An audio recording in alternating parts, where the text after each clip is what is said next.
A'udzubillahi minasyaitonirrajim. Bismillahirrahmanirrahim. Assalamualaikum warahmatullahi wabarakatuh. Alhamdulillah hamdan katsiran thayyiban mubarakan fih kama yuhibbu rabbuna wa yarda. Asyhadu an la ilaha illallah wahdahu la syarika lah wa asyhadu anna Muhammadan abduhu wa rasuluh. Ya ayyuhalladzina amanu taqullaha haqqa tuqatih wa la tamutunna illa wa antum muslimun. Ya ayyuhan nasu taqu rabbakumul ladzi khalaqakum min nafsin wahidah wa khalaqa minha zawjaha wa bassa minhum rijalan katsiran wan nisaa wattaqullaha alladzi tasaaluna bihi wal arham innallaha kana 'alaikum raqiba. Ya ayyuhalladzina amanu taqullaha wa qulu qawlan sadida yuslih lakum a'malakum wa yaghfir lakum dhunubakum wa may yuti'illaha wa rasulahu faqad faza fawzan 'azima.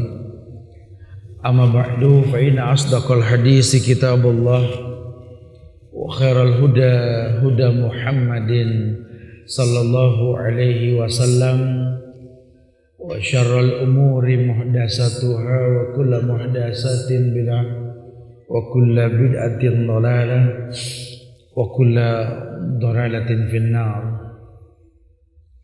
Ma'asyiral muslimin wal muslimat, sidang majelis yang semoga Allah muliakan dunia dan akhirat. Alhamdulillah, izin Allah kita bisa berkumpul di Masjid Agung Al-Azhar di Jakarta Permai, yang mudah-mudahan kumpulnya kita ini bisa menjadi amal soleh yang kita bisa bertawasul di atasnya. Kita berharap agar Allah jadikan hari kita yang akan datang lebih baik ketimbang hari ini, insyaallah. Iya, ku pahami keputusanmu. Ini judul yang kita ambil pada hari ini. Saya sampaikan pagi tadi di teman-teman MT Babus Salam di Cibubur. Kajiannya berkait ini sebenarnya, saya bilang. Saya lagi senang mengkaji sesuatu yang berkait dari pagi, siang sampai sore. Kalau tadi kajiannya itu semua terserah padamu ya Allah. Artinya kita belajar untuk menerima bahwa apa yang kita lakukan ini memang dikembalikan kepada Allah. Kemudian apapun nanti yang Allah putuskan, ya kita harus nerima. Karena banyak orang ini yang kadang-kadang komplain dengan yang namanya takdir. Padahal Allah itu maha sempurna. Innallaha jamil yuhibbul jamal. Allah indah, menyukai keindahan. Tidak ada satu hal yang Allah ciptakan di atas muka bumi ini kecuali sempurna, gitu loh. Makanya kalau sampai ada orang komplain dengan takdir yang Allah telah takdirkan, ini kita mesti belajar. Apa sih Ustaz sabab-sabab kita bisa nerima akan takdir yang Allah takdirkan dalam hidup kita, gitu loh. Sehingga termasuk judul pada hari ini, ya kupahami keputusanmu ya Allah. Artinya karena perbuatan yang kulakukan, keputusan ku dapat darimu. Ada yang sempurna, Allah berikan setengah pahala sholat. Ada yang kurang, Allah kurangin pahalanya, yakni 1/8, 1/7, terus 1/6. Masya Allah. Ini gak semua orang merasakan kesempurnaan. Ya, karena dunia ini alam kekurangan. Yang sempurna itu hanya Allah. Tidak ada orang yang sempurna di atas muka bumi ini, dan tidak ada perbuatan yang sempurna kecuali targetnya sempurna. Makanya pada setiap kewajiban yang kita lakukan ada sunnah yang menghiasi yang wajib, yang menimbulkan kesempurnaan pada ibadah yang kita lakukan. Kita merasa tadi zuhur kita ini gak sempurna, bukan jadi orang was-was yang ngulang zuhur lagi, enggak. Coba sih hiasi dengan qobliyah ba'diyah. Karena sunnah itu menyempurnakan yang wajib. Kita kemarin puasa Ramadan, kan ada puasa-puasa sunnah, ada Senin Kemis, Yaumul Bid, ya. puasa Syawal, Muharram atau apa, lakukan. Kita sudah pernah haji, jangan was-was ngulang haji, yang nggak ada. Cuma sekali seumur hidup wajibnya, sisanya sunnah. Kalaupun tidak mungkin, hiasi dengan umrah, karena ini merupakan kegiatan sunnah. Zakat yang kita keluarkan setahun sekali, hiasi dengan sedekah yang kita rutinkan. Itu namanya penghiasan yang sunnah. Menuntut ilmu wajib, merutinkannya sunnah. Jadi rutin menuntut ilmu sunnah. Menuntut ilmu sendiri wajib hukumnya. Dan sampai kapanpun yang namanya wajib itu nggak merusak yang namanya sunnah itu nggak merusak yang wajib. Saya coba akan bahas. Ada bab ini dan hal-hal yang bisa membuat kita ini menerima takdir Allah. Ya, kita minta sama Allah dibukakan sabab-sabab terjadinya keteguhan dalam iman kita, supaya kita bisa memahami semua keputusan Allah. Karena kadang-kadang manusia punya mau, Allah berkehendak nih. Ya Allah Ustaz, kalau bicara doa sih rutin Ustaz. Saya selalu minta yang terbaik Ustaz. Dari mulai pekerjaan yang baik saya minta yang terbaik lah yang saya minta. Tapi qadarullah sekarang saya kerja di sini Ustaz. Ya alhamdulillah daripada nganggur. Sudah kerja, pengen berumah tangga. Ya, ini diikutin oleh teman-teman yang masih jomblo-jomblo. Berdoa tiap hari minta yang terbaik. Karena kan kalau sama Allah suruh minta yang terbaik, Ustaz. Iya. Saya istikharah tuh, Ustaz, minta yang terbaik. Ya Allah, dapetnya dia. Udah alhamdulillah. Ya, namanya dunia nggak ada yang sempurna. Udah punya jodoh alhamdulillah, minta anak. Tiap hari minta anak, sampai kadang-kadang suka lucu saking semangatnya minta. Allah kasih hamil, dia minta yang bagus, yang baik, yang keren. Dia baca surat Yusuf. Katanya kalau anak mau cakep, anak mau keren, ganteng, cantik, suruh baca surat Yusuf kan. Betul gak Tat? Wallahu alam lah. Karena kalau masalah model itu mah tergantung silangan, saya bilang begitu ya. Nah sekarang kalau sono sini pas-pasan baca Yusuf, surat Yusuf jadi bagus kan, orang heran. Anak siapa nih? Itu salah lagi ya. Iya. Yang pertama, ternyata penyebab hati ini teguh dan menerima semua takdir yang Allah takdirkan.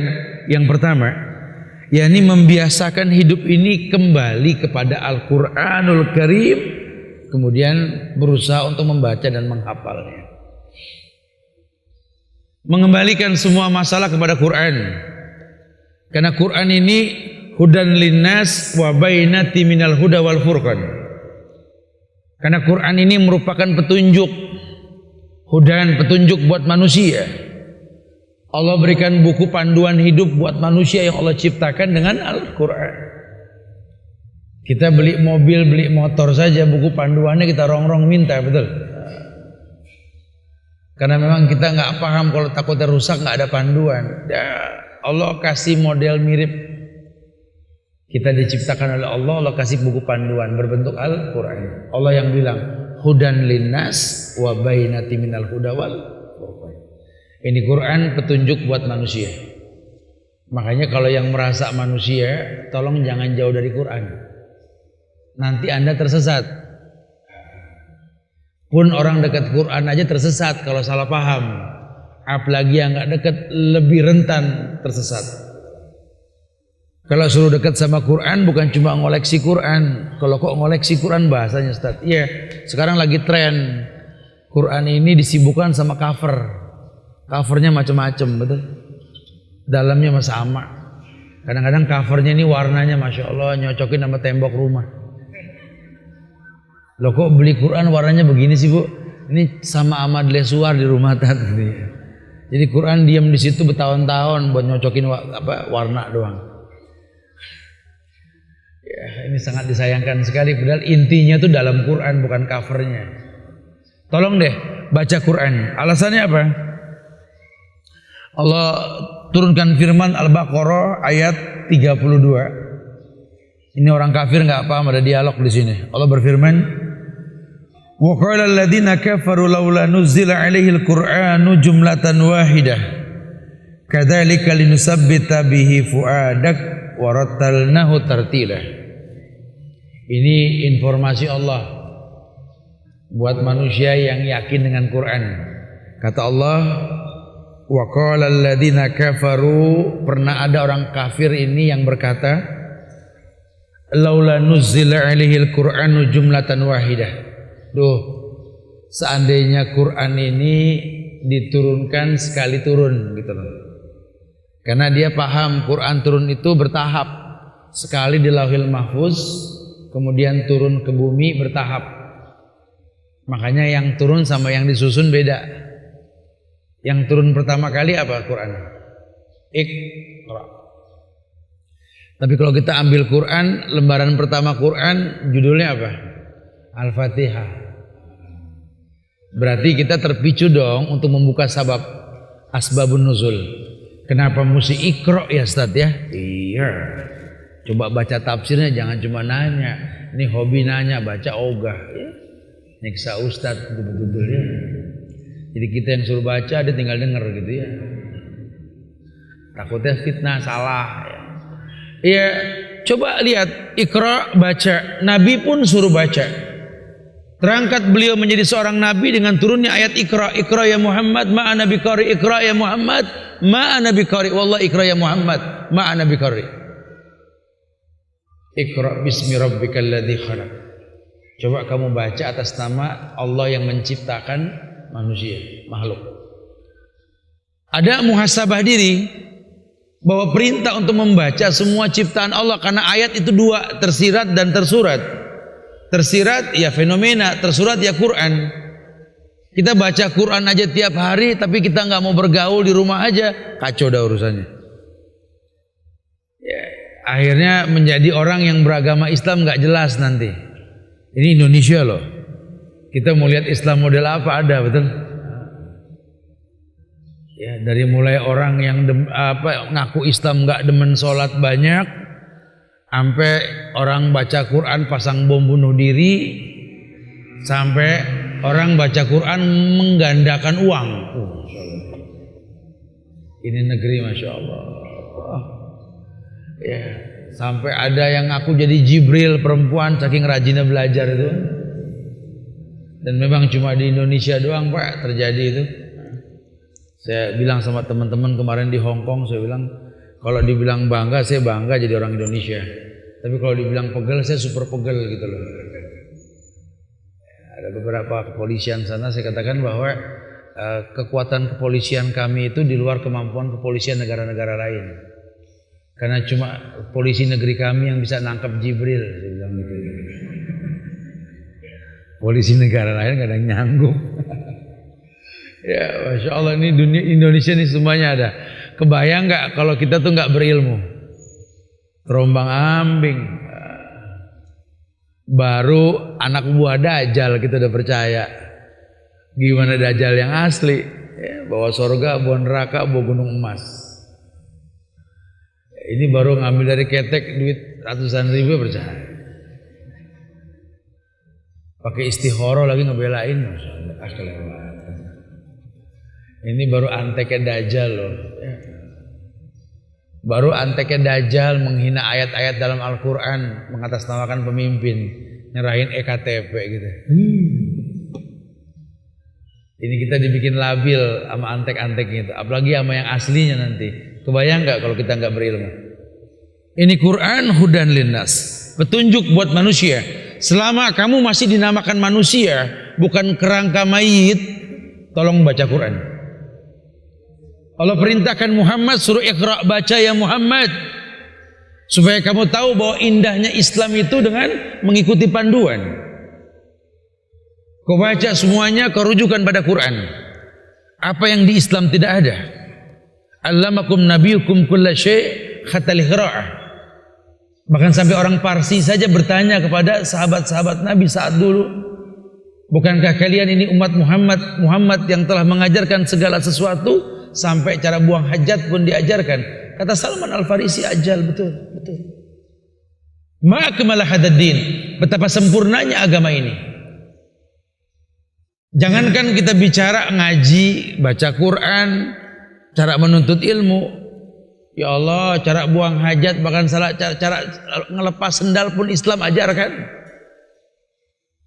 Agama lain mana ada apa yang ngajarin lepas sendal? Idzan ta'ala adukum falyabda bil yamin wa idzan naza falyabda bishimal wal takunil yumna awwaluhuma wa akhiruhuma tunza'u. Gak ada di agama lain, gak ada, cuma di Islam doang itu. Sampai cara pakai sendal diajarin. Cuma makanya ya Allah, gimana ya?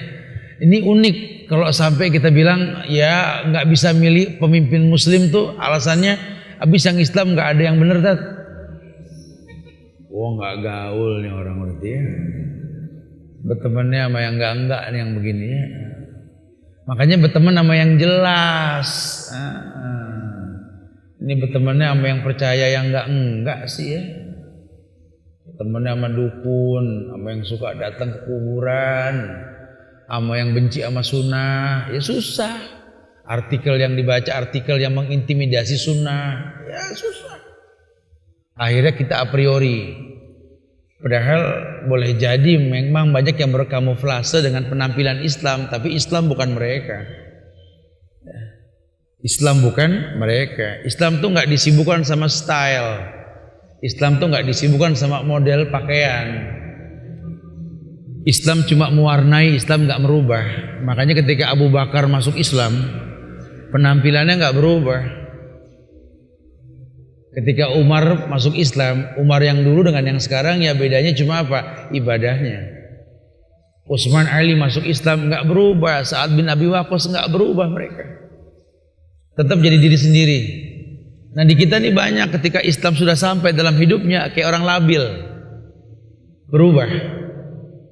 Akhirnya orang lain yang belum paham mengeluh, kok mendingan dia yang dulu ya Ustaz. Dulu waktu dia belum ngaji good looking loh, tapi kenapa pas sudah ngaji kayaknya kita pegel ngeliat dia, bahkan kaget mulu, ya dia datang. Ya, gitu. Emang enak. Ya. Agama merubah kita jadi sesuatu yang menakutkan. Tuh, gak main-main. Makanya perlu bimbingan. Ini yang pertama. Yuk kembali deh ke Quran. Baca, hafalkan, pahami. Allah yang mengatakan, warattalnahu tartila. Warattalnahu tartila, dan Allah sengaja jadikan Quran ini untuk dibaca secara tartil. Apa sih tartil? Teratur. Jangan ngelongkap-ngelongkap. Kalau bisa 5 ayat terjemahkan, 5 ayat terjemahkan ringan.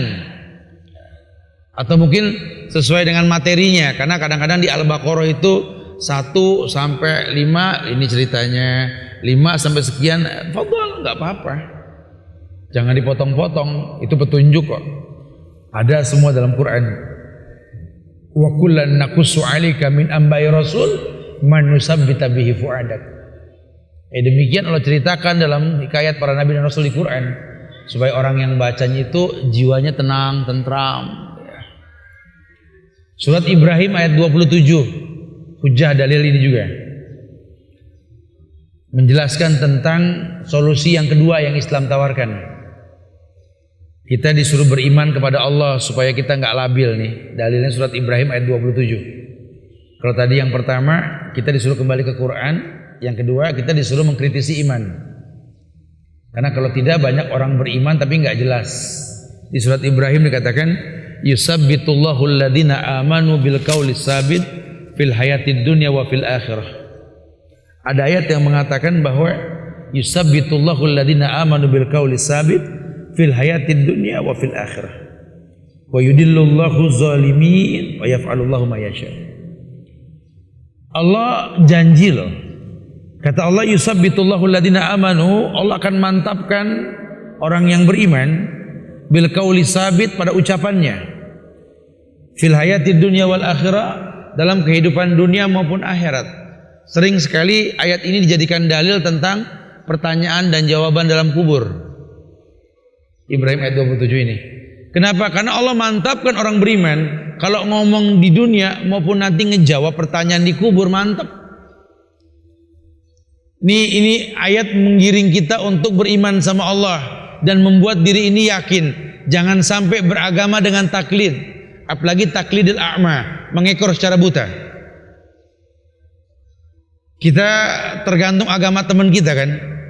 Alhamdulillah saya sudah berusaha berteman sama orang baik, sehingga segala macam kebaikan yang dia lakukan mulai saya tiru dalam penampilan, dalam bermuamalah. Coba iya. Tapi tolong kalau kamu sudah tahu cara berpenampilan dan bermuamalah yang baik, tolong cari di Quran dan Sunnah, bukan karena temanmu. Karena banyak orang ketika berubah, temennya nanya, dia bingung jawabnya. Berteman sama orang yang kerudungnya panjang, ya tadinya dia pakai kecekek, gitu ya. Dia masuk kelompok hijaber, yang disibukkan sama model-model kerudung. Kerudung imbuh nangka ada, kerudung es krim corn ada, kerudung sibuk sama apa namanya emot macam-macam lah ya. Kadang-kadang kerudung ini dijadikan media seperti tempat ngiklanin barang gitu loh. Apalah tinggal tergantung momennya lah, ya. Itu ada pin-pin khusus, disibukin sama bros ada yang nggak disibukin sama bros, cari nyaman, udah bagus syar'i nutup dada, pundaknya robek, gitu ya. Semacam lah ya. Atau memang kerudung gerak cepat. Kerudung gerak cepat tuh kerudung yang dipakai orang-orang di berbagai macam instansi untuk menjalani tugas. Kerudungnya hitam, masuk ke dalam kerah baju berwarna hitam, kemeja hitam ketat masuk ke dalam celana hitam yang ketat, dipakein gesper. Saya kalau bilang sama orang kayak gini, saya bilang suruh pakai pelampung 2, cari terumbu karang. Ini penyelam namanya. Nanti di pihak laki-laki juga sama, ada berteman sama orang soleh. Kalau berteman sama orang soleh, sama ulama, bohong kalau ulama nggak berjenggot ya. Kecuali yang nggak jelas status keulamaannya. Yang sibuk sama selfie digedein di baliho, lain hal ya. Kalau ulama yang betul-betul low profile itu masya Allah, emang nyunah banget, sehingga kita ngikutin dia, mulai kita pakai janggut. Jadi nggak apa-apa, tiru orang soleh. Ulama sering ngingetin kullu izarin tahta qadamain annaru ahaqqu bih. Setiap kain yang di bawah mata kaki neraka lebih berhak. Mulai awalnya sih gulung dulu dan gulung. Ada ustad, nah gitu ya. Selesai kajian, ustad pulang, balik lagi gitu ya. Ada yang begitu, nggak apa-apa lah, biarin, ini maklumi, namanya proses kan. Jangan dihakimi. Tapi kalau lama-lama dia capek gulung, potong begitu ya. Itu kalau bertemu sama orang soleh, masya Allah. Tapi jangan taklid. Takutnya nanti ada orang yang hatinya punya penyakit, suka menjadi hakim buat sunnah yang sudah baku. Ini kan berkaitan sama kerudung, janggut, celana ini kan sudah baku. Bukan kata ustadz, kata Rasul. Sehingga banyak orang-orang yang nggak paham itu suka mencemooh. Kelompok jilbab panjang, gitu ya. Kelompok jenggot sama cingkrang, gitu ya. Itu ada di masyarakat kita, ada. Ya harus diakui, mau bilang apa? Memang kenyataannya begitu. Apa sebabnya Ustaz? Wallahu a'lam lah. Karena banyak orang berpenampilan seperti penampilan sunnah, tapi tingkah lakunya merusak. Nabi mengatakan, qaumun yastanuna bi ghairi sunnati wa yahduna bi ghairi hadi. Ta'rifu minhum wa tunkir. Akhir zaman nanti kata Rasul, ada orang yang mengatasnamakan umatku, bersunnah bukan dengan sunnahku, mengikuti petunjuk bukan petunjukku. Modelnya sama. Hudzaifah bin Yaman tanya, ya Rasulullah, sifhum lana. Berikan dong ciri-ciri mereka yang suka begitu tuh, yang mengikuti sunnah yang bukan sunnahmu, hidayah, petunjuk bukan petunjukmu. Nabi mengatakan, qaumun yastanuna bi ghairi sunnati, ini adalah yakni qaumun min jildatina. Sekelompok kaum yang warna kulitnya sama kita kata Rasul. Wa yatakallamuna bi alsinatina. Bahkan ngomongnya juga pakai bahasa kita. Terkecoh gak gitu? Iya, saya pikir Rasul, tapi kok ngaco akhirnya Tat ya. Makanya kalau kita nggak berilmu, labil kita nih. Biarkanlah nanti pertanyaan orang itu yang membuka hidayah buat dirinya sendiri. Karena kadang-kadang kita nggak berasa apa yang kita lakukan kalau karena ilmu itu akan enak dipandang. Saya sering sampaikan. Bahkan para sahabat radhiyallahu anhum pernah mengatakan bahwa dulu Yahudi Nasrani masuk Islam itu baru ngelihat kami para sahabat, baru ngelihat doang loh. Kebayang nggak sih ya? Berarti kan jalannya sahabat bikin orang kafir masuk Islam, cara makannya sahabat, cara hidupnya sahabat, muamalah, cara dagangnya orang kafir banyak masuk Islam cuma gara-gara ngelihat sahabat. Maksudnya apa Ustaz? Akhlak. Ilmu yang dia dapat dia praktekkan dalam kesehariannya, sehingga dia betul-betul merasakan sadar nggak sadar dia mempertontonkan sebuah kesempurnaan physically. Sahabat kalau minum pakai tangan kanan loh, makan juga pakai tangan kanan. Pun makan minum mereka tidak berdiri, mereka duduk rapi. Bahkan sunnah mereka bicara, ngobrol santai ketika makan, dalam rangka proses pengunyahan. Kita malah kebalik semuanya dah. Makan jangan ngomong, udah keselak. Makan minum kita nggak perhatikan, mentang-mentang yang mengundang pejabat pemerintahan, gara-gara makanan enak disuguhin, kita suruh makan mirip mereka, makan sambil standing party, betul? Padahal Rasulnya mengatakan la yasrobanna ahadukum qaiman. Jangan minum sambil diri. Kalau minum diri aja nggak boleh, apalagi makan. Fakulu mimma yalih, makan yang paling dekat. Itu Islam tuh. Nggak ada yang namanya orang Islam makan berebut, nggak ada. Makanya orang Islam tuh tahu kalau suruh makan tuh kalau kita dikasih prasmanan, makanlah yang paling dekat. Ya kalau yang enaknya jauh gimana Ustaz? Yang lihat dulu, makanya lihat dulu. Udah mantep baru berdiri di sana. Ini belum ngelihat main serbu aja. Ya, makanya Nabi suka nyontoin tuh, kita kadang-kadang tuh kayak mudahnya orang kafir ngiring kita kepada sebuah kehancuran, itu seperti mudahnya orang menggiring ke meja makan, gitu kan? Yusikul umam antada'iyal aklatu ila qas'atiha. Sudah dekat waktunya kata Rasulullah, umat-umat di luar kalian menggiring kalian seperti menggiring ke meja makan. Wa min qillatin nahnu yauma idzin, emang kita dikit. Maksudnya apa? Kok segampang itu kayak digiring ke meja makan? Emang giring orang ke meja makan paling gampang. Paling gampang. Satu orang bisa nyuruh 1000 orang. Silakan yang mau makan langsung. Saking mudahnya gitu loh.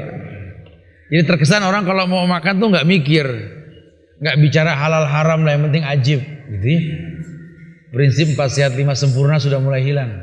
Ya ada 4 sehat 5 ajib, yang penting. Dia nggak bicara efek dari makanan tersebut. Padahal demi Allah, inna syaitan yajri min ibni Adam majrad dam. Setan itu jalan di badan anak Adam melalui aliran darah. Sehingga darahmu ini akan terlalu berputar, berjalan, membawa saripati makanan yang kau makan. Kalau yang kau makan haram, di atas yang haram itulah setan akan ada, bercokol dalam hati manusia. Sehingga jangan heran, sholatnya sama, masjidnya sama, kajiannya sama, ustadznya sama, materinya mirip, hasilnya bisa berbeda. Karena nggak memperhatikan yang dimakan. Kita cuma menuntut sebuah kebaikan, cuma kita nggak menjadi orang yang layak diberikan kemuliaan. Kullu lahmin nabata min sukhtin anaru hakubi, kata Rasul gitu kan. Karena setiap daging yang tumbuh dari barang yang haram, neraka lebih berhak. Mungkin kita nggak jadi penghuni neraka sekarang, tapi karakter itu ada. Gara-gara kita makan yang nggak jelas, kita jadi punya hati yang keras, qalbul qasi. Ngaji cuma galaknya, Masya Allah. Aduh, bener Tat, coba mendingan dia yang dulu Tat, baik. Tuh temennya bilang tuh, dulu ya Allah Tat, semua orang demen sama dia Tat. Di mana ada dia ada orang Tat. Emang dia kerja di mana? Dagang es. Sekarang orang lihat dia kabur Ustaz. Oh, Masya Allah. Ya itu kan berarti ada yang salah tuh ya. Ada yang salah. Lo katanya Islam itu rahmatan lil alamin, rahmat buat alam ini. Kok ada pojokan alam yang nggak nerima? Ada yang salah. Sahabat bilang jangan kita manusia, jin dulu berebut pengen lihat Rasul mencontohkan sholat. Jangankan Rasul, Bilal saja Bilal itu membuat Rasul mengatakan, ya Bilal, arihna bis sholah. Bilal, istirahatkan kami, hibur kami dengan sholatmu Bilal. Bilal pernah dengar Bilal? Sahabat mantan budak yang hitam legam tukang ajannya Rasul ini. Bilal, Nabi mengatakan, ya Bilal, arihna bis sholah. Bilal, Bilal, hibur kami dengan sholatmu, kata Rasul. Nabi terhibur dengan sholatnya Rasul, sholatnya Bilal. Kebayang ya, sholat bisa menghibur. Emang kita kalau ngelihat orang-orang soleh sholat seneng deh. Saya tuh tukang ngintilin kalau di Madinah tuh sebelum duduk di majelis mereka tuh suka cari, ini beliau nih datang nih. Cara saya masuk masjid ya, kemudian berdiri di antara manusia, kemudian dia bertakbir sholat. Pemandangan yang dahsyat betul-betul lah. Masya Allah. Ya jadi kayak orang susah kalau nggak dirasa gitu loh. Kayak orang kita beli makanan suka-suka kita lah, langganan ketoprak, gado-gado, padahal sih bumbunya sama. Cuma yang nguleknya beda. Kalau dilihat ukurannya kayaknya mirip, ada buku panduannya kok Ustaz. Iya dong, beda.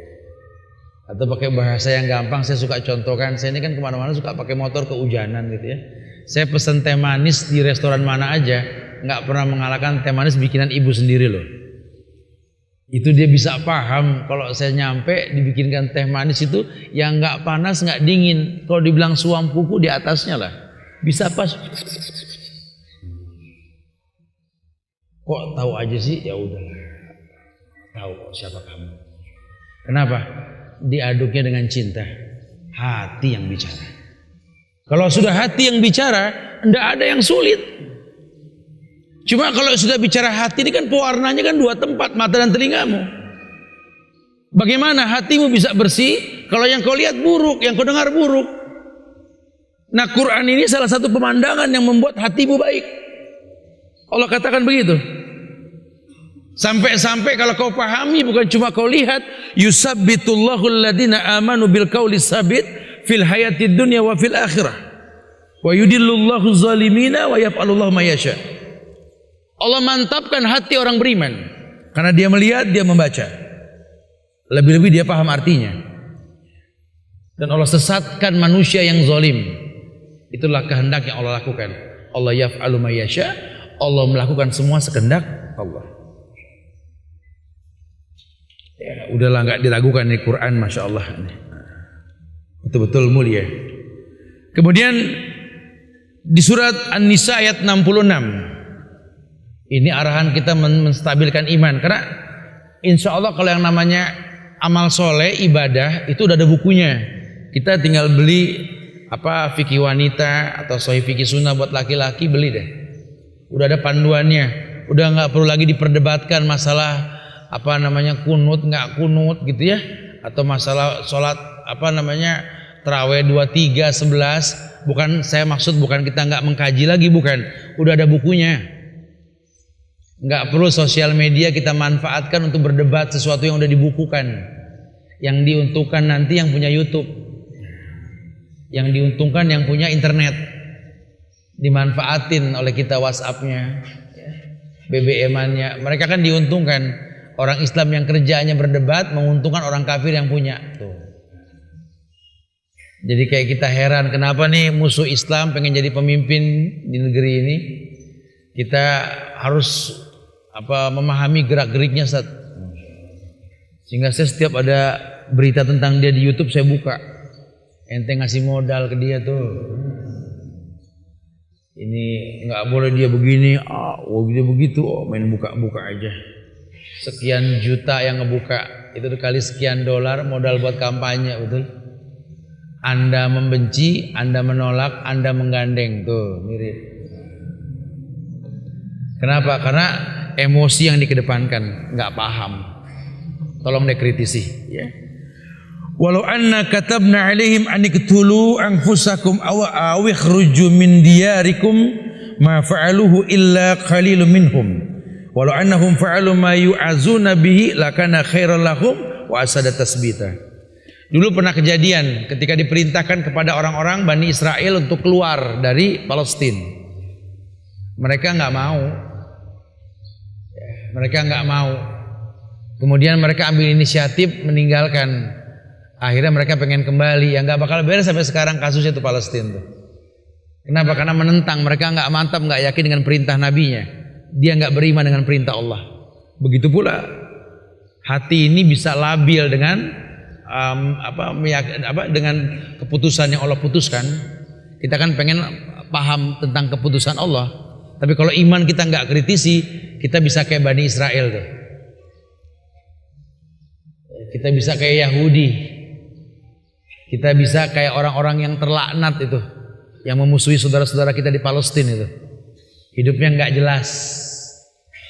Keren, ganteng, cantik, diakui loh orang-orang Bani Israel, Masya Allah. Pinter dia punya, cakep dia punya.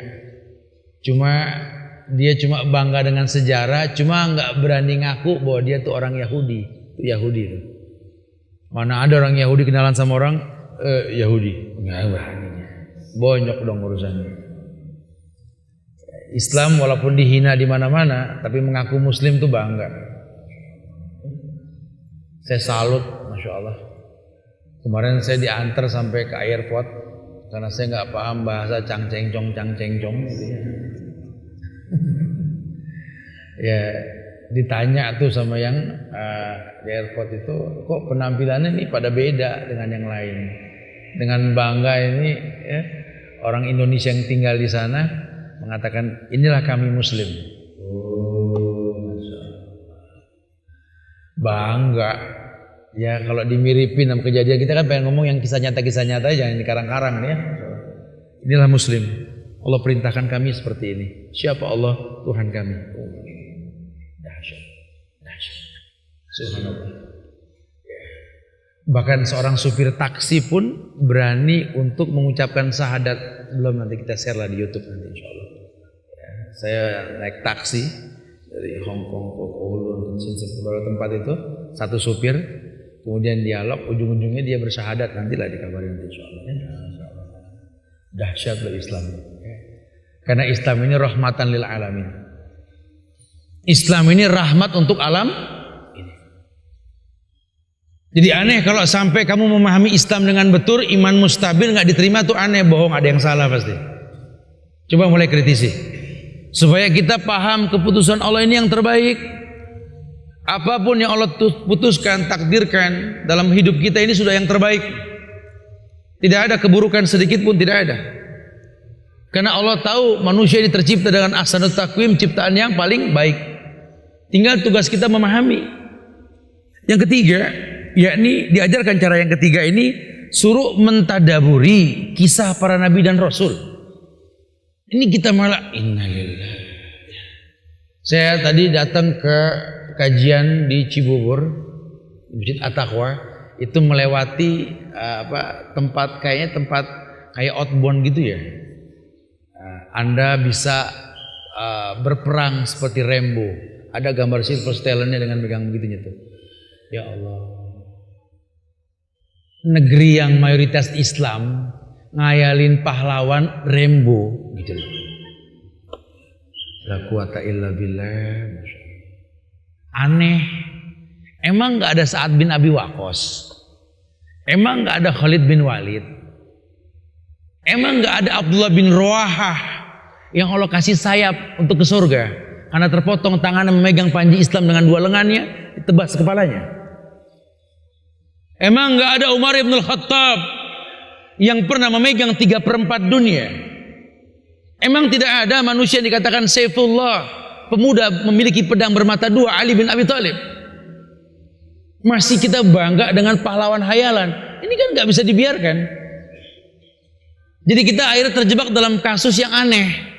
Tinggal di negeri yang mayoritas Islam, yang hukum Islam ini biasa di negeri ini. Tapi kita nggak berani mengekspos tentang kemuliaan Islam. Coba aja sepanjang jalan lihat kiri kanan kita, baliho maksiat semuanya isinya betul, iklan rokok, iklan dosa. Nggak ada iklan kajian. Kajian pakai broadcast biru lagi, betul. Sampai tiap pagi kita dikirimin broadcast, bacaannya tuh meminjam kacamata ganti-gantian laki bini. Di mana nih? Oh, betapa gampangnya orang berbuat dosa dengan iklan, betapa sulitnya orang berbuat baik di negeri yang banyak kebaikan.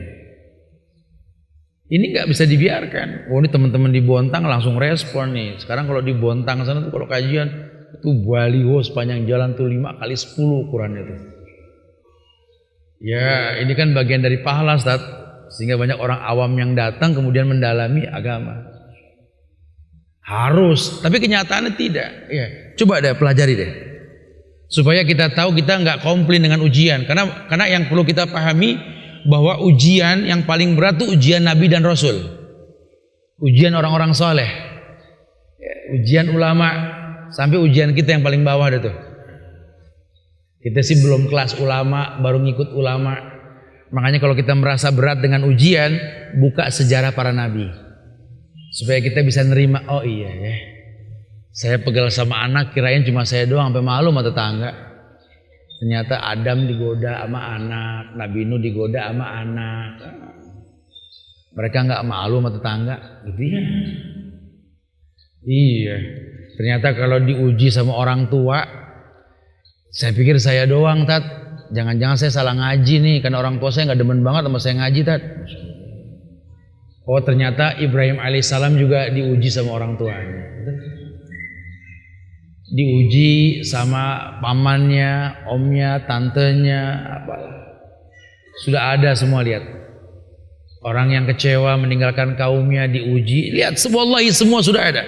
Wa kullan naqussu 'alaika min amba'i rasul wa nusabbitu bihi fu'adak. Ma nusabbitu bihi fu'adak. Surat Hud ayat 120 itu. Wa kullan naqussu 'alaika min amba'i rasul ma nusabbitu bihi fu'adak. Wa ja'aka fi hadhil haqqi wa mau'izatun wa dzikra lil mu'minin, kata Allah. Allah yang bilang. Dan semua kisah para rasul, kata Allah, kami ceritakan kepada kamu. Tujuannya adalah dengan kisah tersebut kami teguhkan hatimu.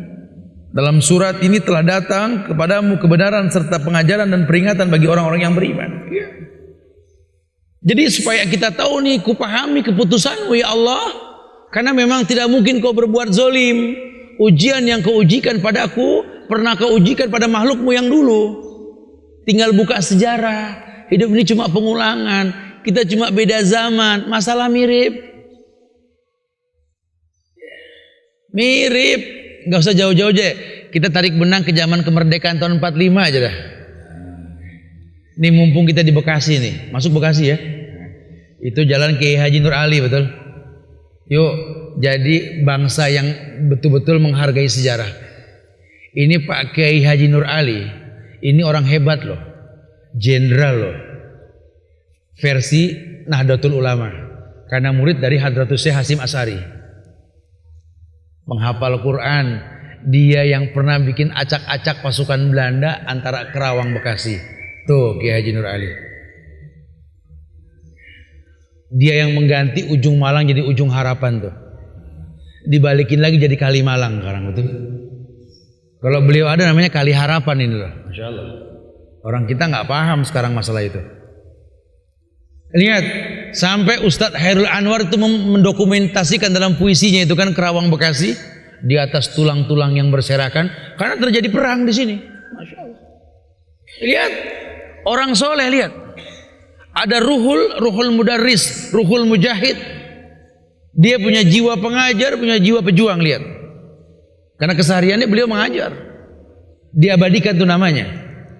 Kalau di Jakarta ada Jalan Jenderal Sudirman. Nah, kalau itu versi Muhammadiyah. Murid dari silsilah sanate kepada Kiai Haji Ahmad Dahlan. Ini juga ulama hebat Jenderal Sudirman. Orang tahu cuma pejuang aja. Ya, cuma perang aja. Kita punya orang-orang hebat dulu loh. Makanya wajar Belanda kocar kacir. Long pemimpinnya agamanya bagus. jelas. Tapi mereka kan diuji. Iya, apalagi kita. Jadi kalau kita nggak diuji aneh. Bahkan dulu itu mereka diuji, difitnah mereka di masyarakat. Yang mereka sendiri mungkin nggak tahu fitnah ini apa maksudnya. Mereka dikatakan Wahabi, orang-orang ekstrim sama Belanda. Haji Agus Salim dibilang Wahabi, betul?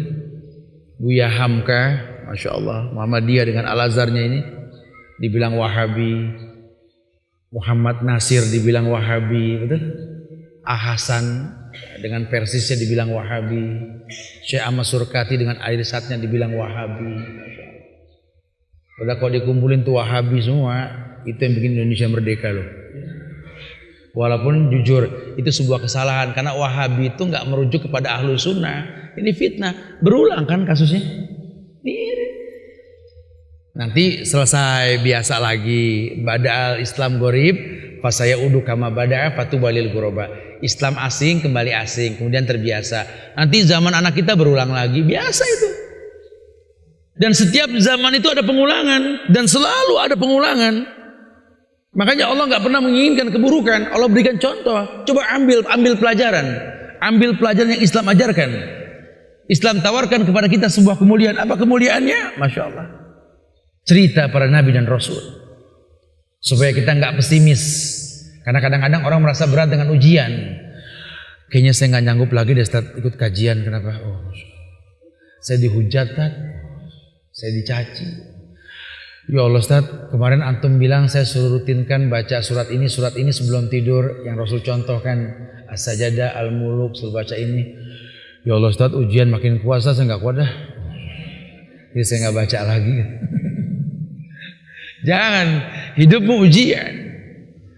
Orang yang berilmu makin diuji makin greget, dia tahu sekali. Kenapa? Karena dikulidain dawa. Setiap penyakit ada obat, ujian pasti ada jawabannya. Yang penting dia nggak jauh dari Allah. Ini ceritanya Allah yang mengatakan. Wa kullan naqussu 'alaika min ambai rasul manusabbita bihi fuad. Coba pelajari sejarah para nabi dan rasul. Jangan malah adventure timnya orang-orang bule yang dihayalin. Anak suruh bangga sama Kapten Amerika. Masya Allah. Anak suruh bangga sama Robin Hood. Anak suruh bangga sama yang namanya apa lagi? Spiderman, Batman. Aduh, Masya Allah. Yang perempuan suruh percaya, suruh senang dengan ngelihat stylenya Rapunzel.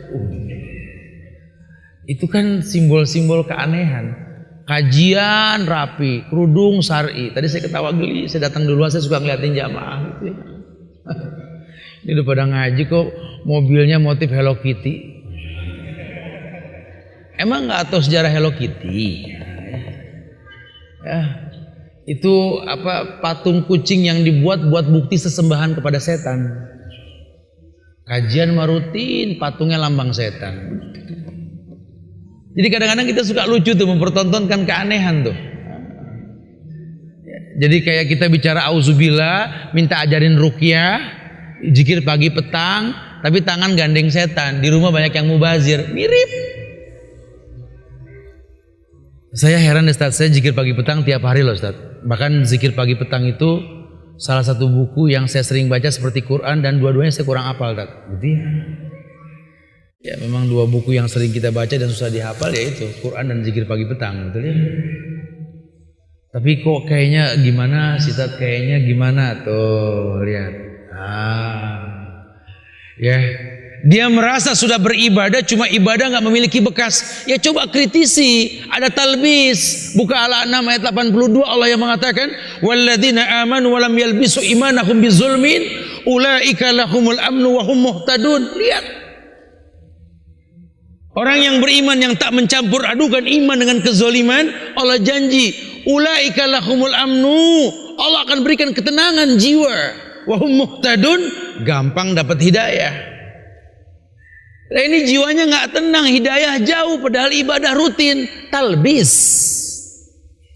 bercampur antara perbuatan baik dengan yang haram. Kayak bapak-bapak wudu, ya, buka keran sekenceng-kencengnya, mentang-mentang air gratis, betul? Mau make temen datang ngobrol dulu. Ahlan, ya Allah, dari mana? Sudah lama kita gak ketemu. Ini berapa liter kebuang dulu nih? Mubazir gak? Innal mubazirina kanu ikhwana syayatin. Jangan heran kalau sholatnya gak khusyuk, gak tumaknina. Pun tumaknina menurutnya. Ana sih alhamdulillah Ustaz. Masalah kerat tadi antum bilang kenceng, ana tetap khusyuk Ustaz. Maksudnya gimana ya? Ana merem, khusyuk merem dia bilang. Ana kadang-kadang ikut nangis juga Ustaz di belakang imam yang bagus bacaannya. Dia pikir nangis tuh khusyuk.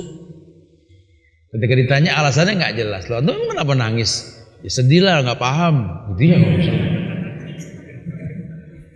Jadi tumakninah yang dibuat-buat.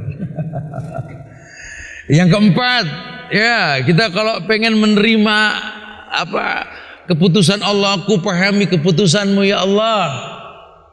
Tolong deh, orang Islam ini punya senjata namanya doa. Jangan sampai nggak pernah berdoa, jangan bangga menghujat, mencaci, memaki. Ya Allah, nanti siapapun yang terangkat usahain Islam. Kalau udah terangkat, doain. Dan jangan memilih karena nafsu, kau akan dikecewakan dengan pilihanmu. Karena Islam nggak boleh dan Islam melarang kita memilih dengan nafsu. Aduh, nggak ada yang bener deh. Ya Allah, udah deh ini deh.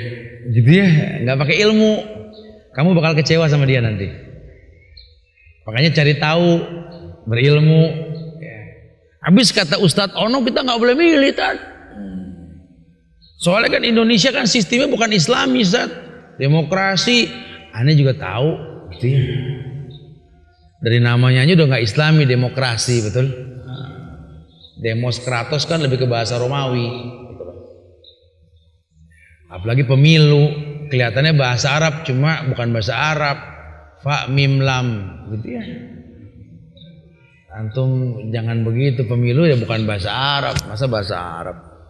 Kalitat ada bisa ditasrif istilahan famalayu familu familu gitu kan.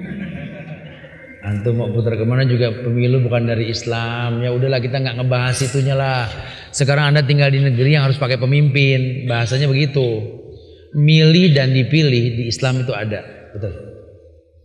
Nabi memilih sahabat, sahabat memilih sahabat menjadi khalifah. Nabi memilih istri-istrinya menemani dia untuk safar. Memilih itu sudah ada. Dan itu syariat dalam agama. Sehingga Anda harus berilmu untuk memilih. Karena nanti kalau nggak berilmu nggak ada kewajiban. Oh berarti Anda nggak ada kewajiban. Permasalahannya begini, Anda nggak milih nggak dosa, Anda milih pun bagus. Anda nggak milih atau Anda milih pasti terangkat siapapun dia. Nah sekarang kalau sudah terangkat mau bilang apa? Orang kafir yang terangkat misalkan. Tanya sama yang larang, tanya tadi. Ini orang kafir Tat yang keangkat kita harus gimana? Coba tanya jawab. Dia akan berkata wallahu alam. Antum paksa terus tolong dong Tat turunin fatwa. Jawaban terakhir 2 huruf a mau au gitu kan. Enggak bisa. Coba mulai berilmu kita. Nah, nanti siapapun yang terangkat yang penting dia seorang muslim, tolong doakan. Tolong doakan. Karena doa senjata orang beriman. Ini merupakan kemuliaan. Banyaklah doa yang dicontohkan. Allah ajarkan dalam Al-Quran surat Al-Imran ayat 8 itu doa. Rabbana la tuzigh qulubana ba'da idh hadaitana wa hab lana min ladunka rahmah innaka antal wahhab. Itu doa. Kenapa? Karena memang la yaruddul qada ila du'a. Tidak ada yang bisa merubah takdir kecuali doa. Kita harus berilmu tuh ya. Bahkan yang bisa menggeser awan hitam saja doa. Allahumma hawwin alaina wala alaina.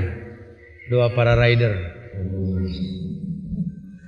Jadi orang kalau tahu ya itu ada doa yang mengajarkan Allahumma hawwin alaina wala alaina gitu ya. Habis kajian rider nyamperin Tat tadi apa Tat?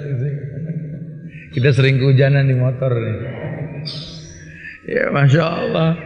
Ya ini satu bukti bahwa semua doa la yarudul qada illa doa. Tidak ada yang bisa merubah takdir kecuali doa. Ada yang bertanya Ustaz, saya sedang hamil muda.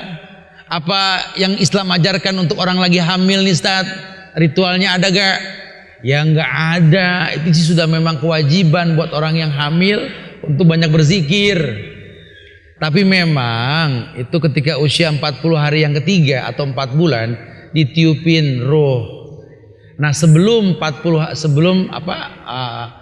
bulan itu banyak berdoa minta yang terbaik gitu loh, supaya takdirnya tuh baik.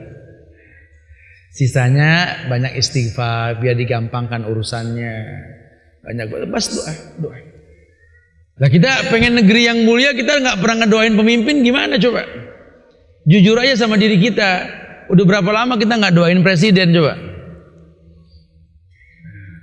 Dari beberapa presiden yang lampau lah, yang memang artinya ya kalau sempurna bukan di Indonesia lah tempatnya ya. Dari zaman Pak Karno juga sampai sekarang nggak ada yang sempurna, karena memang itu manusia kan. Tapi sudahkah kita mendoakan mereka? Kita nyaris nggak pernah mendoakan, apalagi RT, RW, lurah, betul? Makanya dibikin pusing mulu sama lurah, betul? Masalah EKTP tuh, ya. Mau kita nggak pernah ngedoain camat, mau bilang apa ya? Coba. Masalah surat-surat tanah dibikin pegel mulu kan kita, karena kita nggak pernah mendoakan. Coba doa ini senjata orang beriman. Bahkan doa kita di belakang orang Islam yang kita doakan dan baik, dan dia nggak tahu, 70 malaikat mengaminkan buat diri kita. Udah lama kita nggak mendoakan dia. Ya. Sementara Nabi mengatakan ad-du'a silahul mu'min. Bukti engkau orang beriman, senjatamu itu doa. Ad-du'a silahul mu'min. Doa itu senjata orang beriman. Orang beriman tanpa doa tidak memiliki senjata.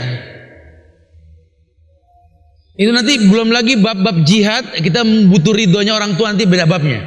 Tapi yang pasti ini kalau cuma sekedar pinter main pedang, jago memanah, pandai berkuda, cuma nggak pandai berdoa, sama Nabi ditolak. Tapi dia banyak hafalan doanya, Ustaz. Bukan sekedar hafalnya, diterima tidak doanya sama Allah. Karena yang dibutuhkan dalam Islam ini adalah mustajab doa. Sebabnya apa? Ya ridhonya Allah dia miliki. Makanya ketika ada anak muda datang dengan gagahnya berkuda membawa pedang dan panah, minta izin jihad bersama Rasul. Udah nggak layak ditolak nih anak muda sudah. Nabi butuh pasukan. Apa kata Rasul? Apakah kau punya orang tua? Punya ya Rasul. Berbaktilah. Dahsyat ya.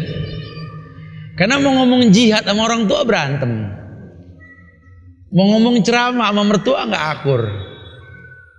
Mau menyampaikan dakwah ke teman-teman sama orang tua gontok-gontokan. Sama saudara nggak ngobrol udah lama. Coba lihat. Ini kan sangat disayangkan sekali, kebaikan apa yang kalian hayalkan, sementara ridho orang tua nggak kalian miliki. Coba. Kan yang namanya ibadah tuh mukadimahnya baik, anak-anak muda lah khususnya. Anda pengen bekerja, bagaimana Anda mau kerja yang halal, yang baik, kalau orang tua Anda murka sama Anda? Anda ingin menikah, orang tua Anda nggak ridho, bagaimana mau mulia nih rumah tangga kita? Coba mulai berpikir. Jangan cuma sekedar ngayal sebuah kebaikan. Nah tentu orang tua mulai merespon, oh iya ya, kesian juga mereka ya. Kita cuma jadi orang tua yang ngayal punya anak soleh, disekolahin di tempat yang baik, yang mahal, yang bagus. Tapi tiap hari anak berangkat sekolah dalam keadaan marah sama orang tua karena ribut sama kita. Anak cemberut masuk ke kelas, kira-kira ilmunya berkah nggak? Kita juga yang bikin anak kita nggak berkah ilmu. Bukan terjadi. Udah dia mendingan doain. Apalagi yang nggak ada bekasnya. Orang tua, anak, keluarga. Doa itu silahul mukmin. Masya Allah. Ya. Yang kelima, yakni kita disuruh banyak berzikir kepada Allah. Kita disuruh banyak berzikir kepada Allah. Berdalilkan surat Al-Anfal ayat 45, Allah berfirman, karena zikir ini penyebab keteguhan menghadapi takdir yang Allah takdirkan. Yakni Al-Anfal ayat 45, Allah berfirman, ya ayyuhalladzina amanu idza laqitum fi'atan fathbutu wadhkurullaha katsiran la'allakum tuflihun. Ada ayat yang menjadi peneguh hati orang-orang beriman di medan tempur. Allah berfirman, ya ayyuhalladzina amanu, hai orang-orang yang beriman, idza laqitum fi'atan fasbutu wadhkurullaha katsiran la'allakum tuflihun. Kalau nanti kalian memerangi pasukan musuh, maka fasbutu, teguhkan, wadhkurullaha, teguhkan dan mantapkan zikirmu kepada Allah, la'allakum tuflihun, agar kalian beruntung. Allah yang mengatakan, orang di medan tempur ingin berperang, bertemu sama musuh, fasbutu, mantapkan hatimu, fasbutu wadhkurullaha katsiran, dan banyak berzikir. Artinya bisa mantap kalau berzikir gitu loh. Jadi kita kalau punya masalah diuji sama anak, sama pasangan hidup, nggak usah batu dilawan batu, besi dilawan besi. Istighfar mendingan. Ini bukan masalah kalah atau menang, ini tanggung jawab. Wah, diomongin sama bini jalan takut. Ini digonggongin. Yang takut siapa? Ini bukan masalah menang atau kalah, takut atau tidak, bukan. Ini tanggung jawab. Ya, kita jangan sampai gara-gara kita orang durhaka, betul. Lawang orang lagi emosi diladenin apa manfaatnya? Nggak ada keuntungannya kan? Ya, ibu juga sama ke bapak.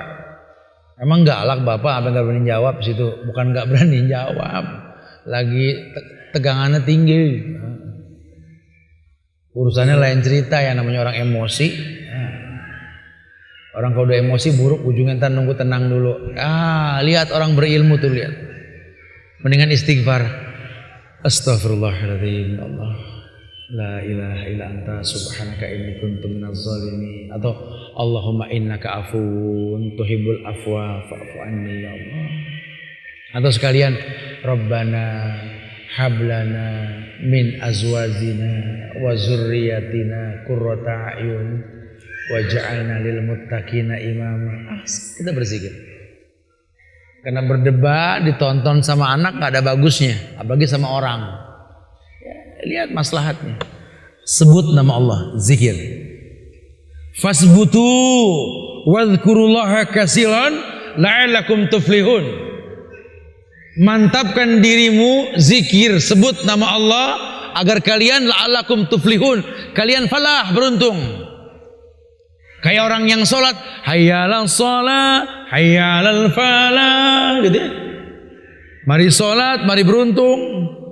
Mari ingat Allah, mari beruntung. Mari berzikir, ingat Allah dan beruntung. Dah. Karena semua ibadah mendatangkan keberuntungan, mentazkiyah diri orang yang melakukan. Coba ada kritisi deh. Semoga Allah jadikan ini sebagai bukti kemuliaan kita. Surat Ar-Rahman ayat 60 sering kita baca juga tuh. Hal jazaul ihsan ilal ihsan.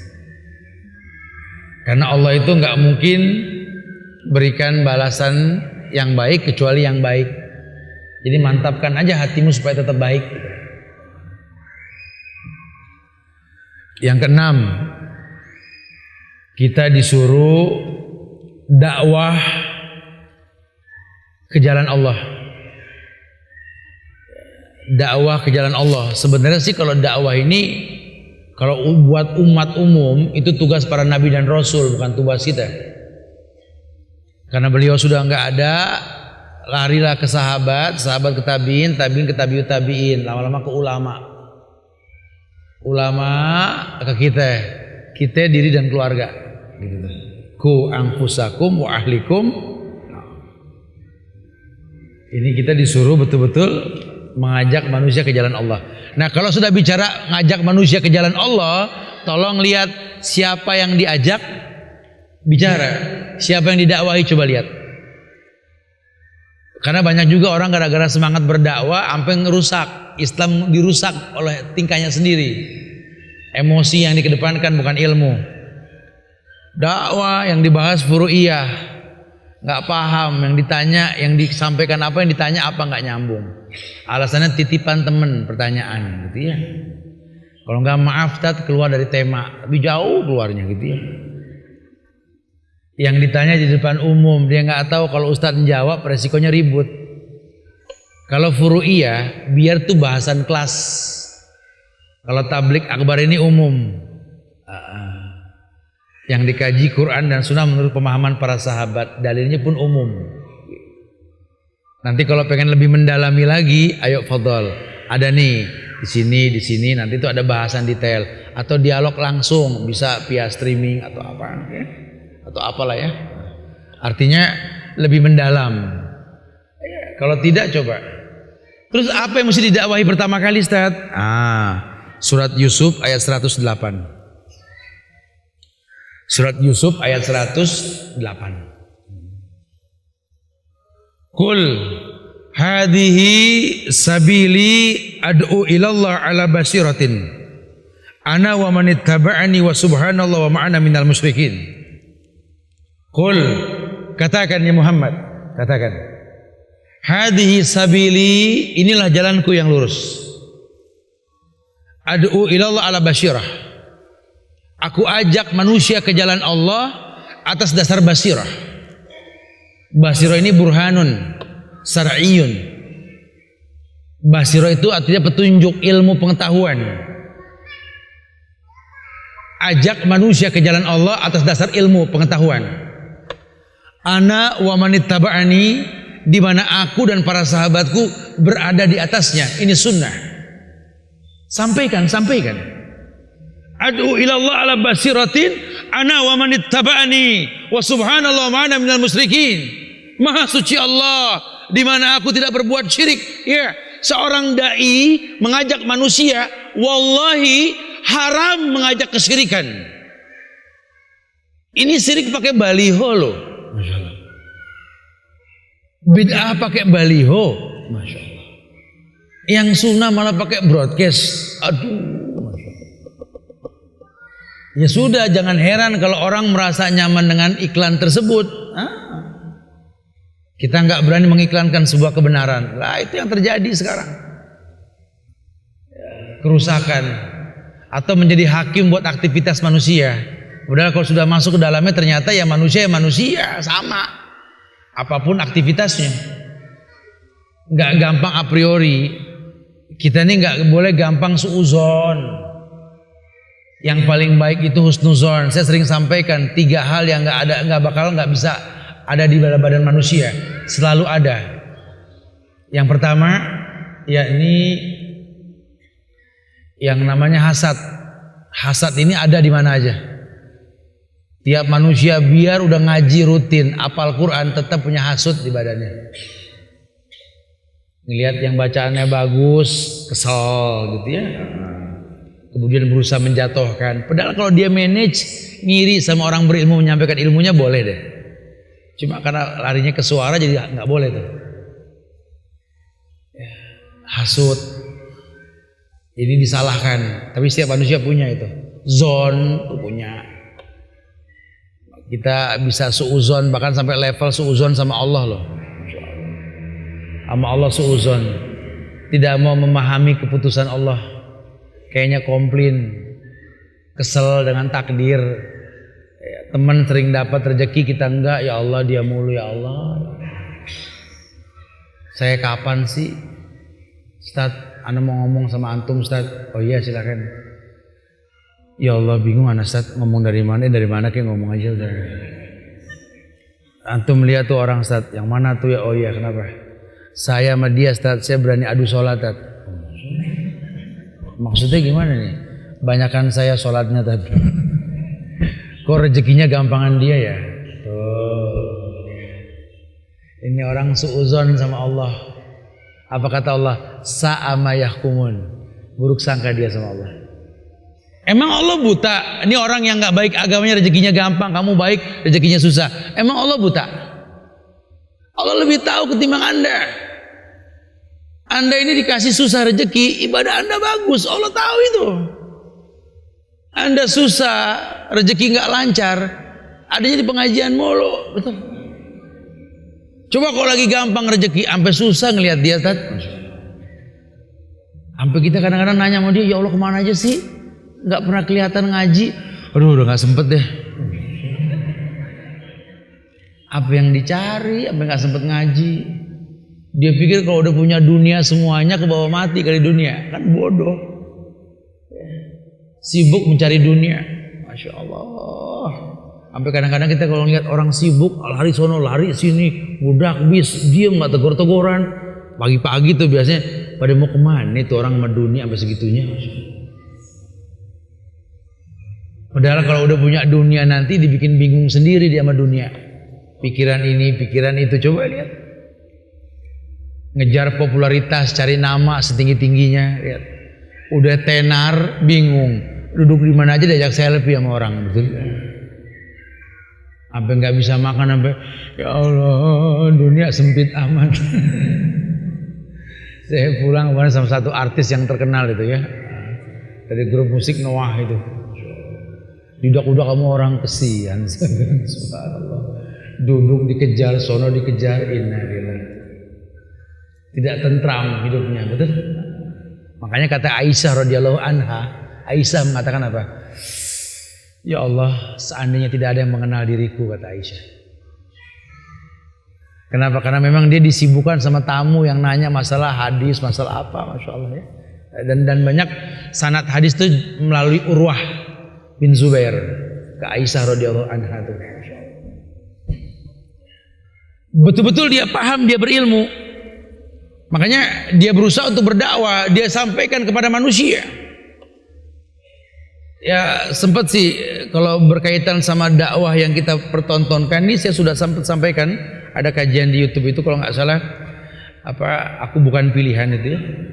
Karena kadang-kadang kita nggak merasa kita dipilih sama orang dan dicontoh. Kita merasa nggak berbuat, cuma orang berbuat karena kita tuh banyak. Makanya hati-hati, ini kadang-kadang kita nggak berasa di rumah anak niru kita loh. Ini anak orang bisa hafal Quran umur 7 tahun, ya lihat orang tuanya siapa. Ya ini anak ngelihat yang dilihat jadi dia hafal. Lah kalau orang tuanya nggak hafal Quran ya anaknya susah juga. Mungkin orang tuanya nggak hafal Quran tapi seneng dengerin Quran, mungkin. Kalau anak mah gimana? Contohnya kan kita sama. Kita ngasih sesuatu sama anak, kalau minta sesuatu mah aku minta sesuatu dong Pak. Ini kita lempar. Nih. Kamu sekalian nih, bagi ya. Selalu begitu. Besok dia pun ketika kita tanya, "Mana kembalian anak?" Ini mah bisa lebih pas.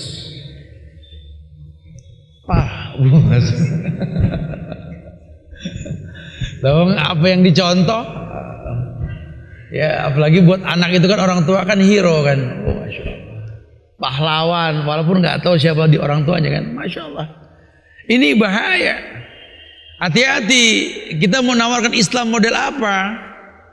Lawang kita saja bertetangga nggak sanggup. Sama orang tua kita nggak akur. Sama mertua udah diem-dieman berapa lama kita mau ngomong dakwah. Ahsan beristighfar. Ahsan bertobat. Khawatirnya apa? Dakwah yang dimaksud di sini tidak sampai. Karena kalau dakwah yang dimaksud lebih kepada akidah. Qul hadhihi sabili ad'u ilallah ala basyiratin. Tegas katakan Muhammad, ini jalanku yang lurus. Sahabat pun menyaksikan Nabi pernah menggaris garis yang banyak. Di kiri kanan menggaris satu garis yang lurus. Kemudian mengatakan hadhihi sabili. Ini jalanku. Kebenaran tidak berbilang. Boleh beda kota, beda kampung, beda tempat boleh. Beda masjid silakan. Sholatnya sama, semuanya sama. Masya Allah. Senangnya kalau ngelihat yang sholatnya sama dengan kitab yang sama di beberapa negara, beberapa kota tuh, Masya Allah. Subhanallah. Suruh berdakwah kita. Nanti pelan-pelan hati kita tentram. Jiwa kita nggak labil. Maka kita akan meyakini bahwa semua yang Allah putuskan akan kupelajari untuk dipahami lah insya Allah. Taib. Kemudian yang ketujuh,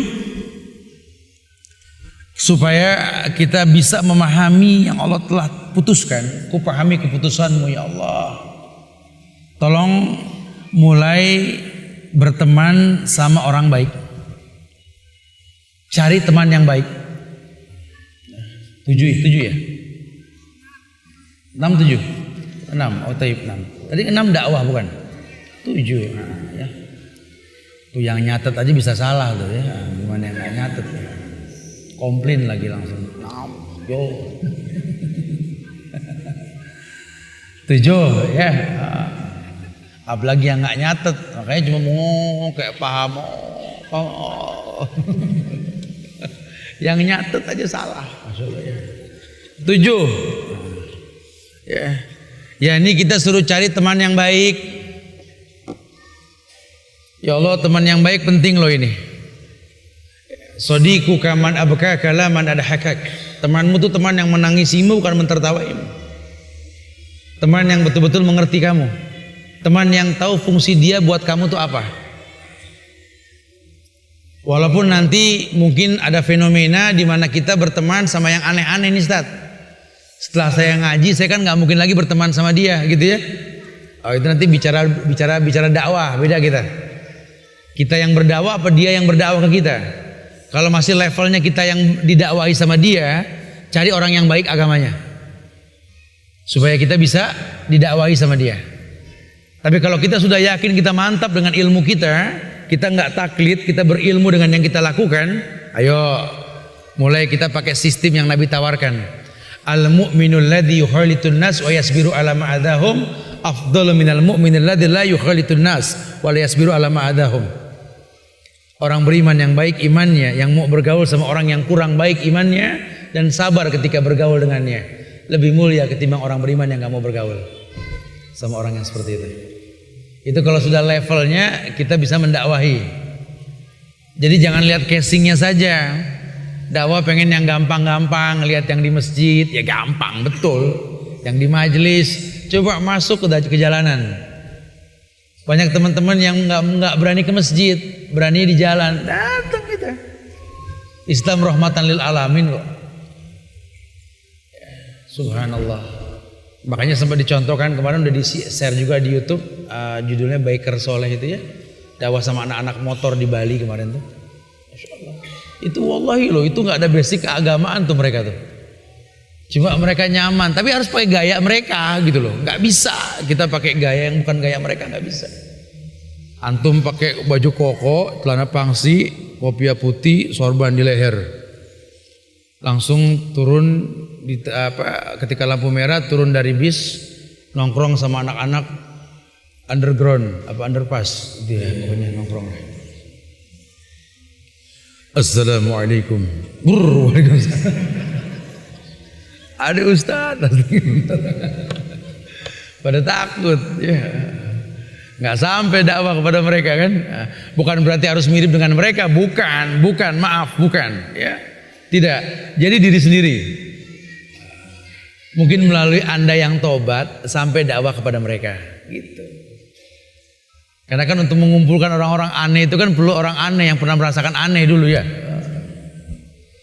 Karena saya sempat ngomong sama teman-teman di Bali itu, saya pengen ketemu sama yang agak anehan dikit, ini masih kurang aneh lah sebenarnya. Astagfirullahaladzim, bener ya. Ada orang begini di dunia ya. Ketika banyak orang mengeluh tentang masalah tato yang sedikit di pojokan lengan, di leher, di perut, di kaki, ya bagian-bagian kecil.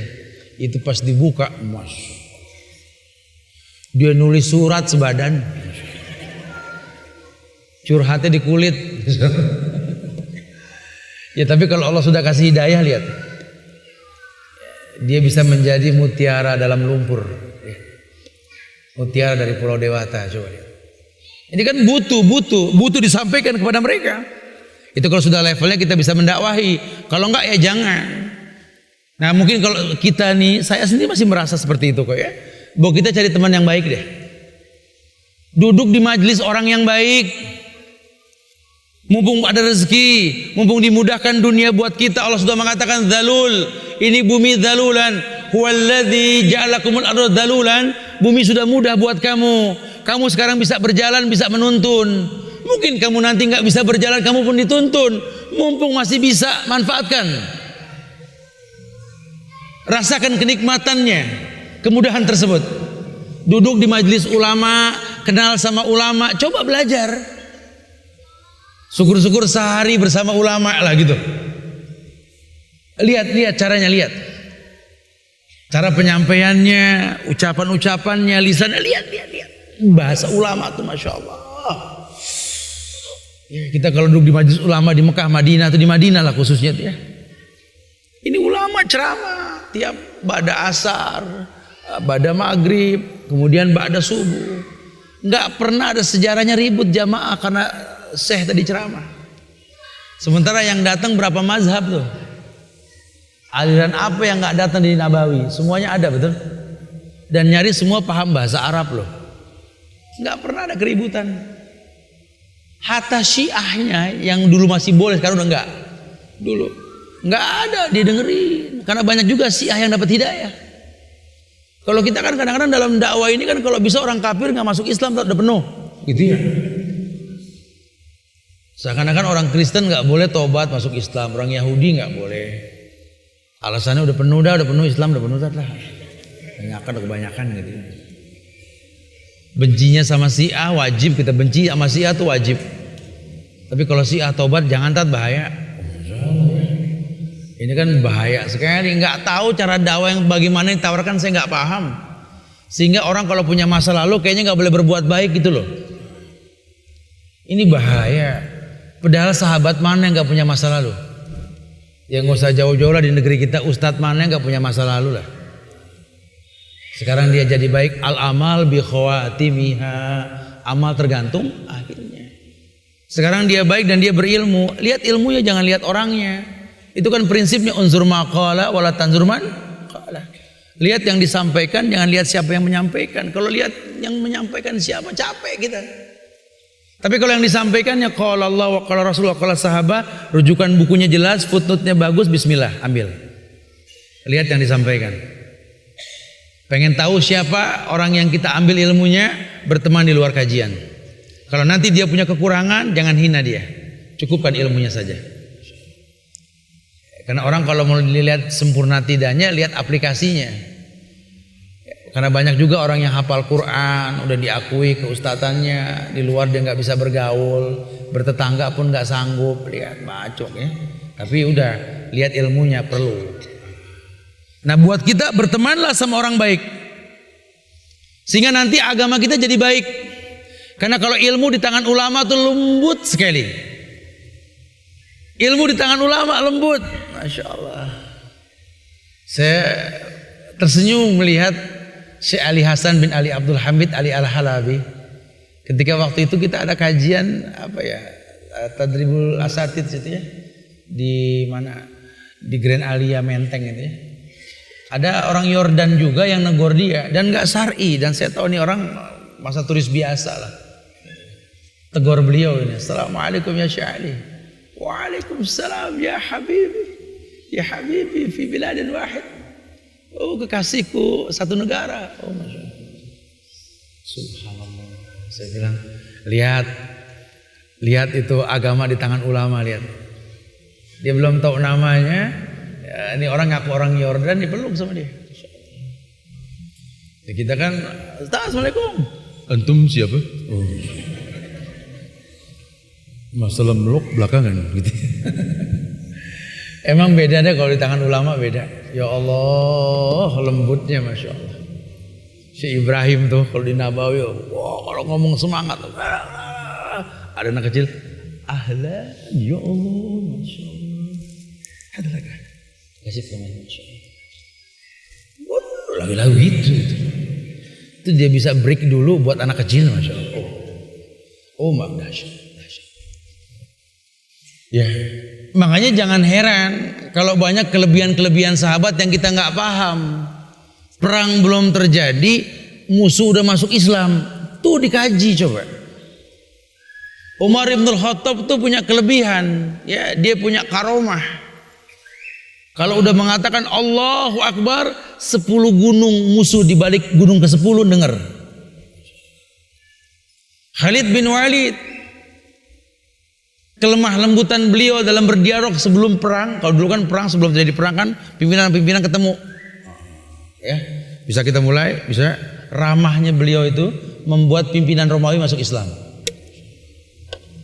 Ini kita nggak pertontonkan.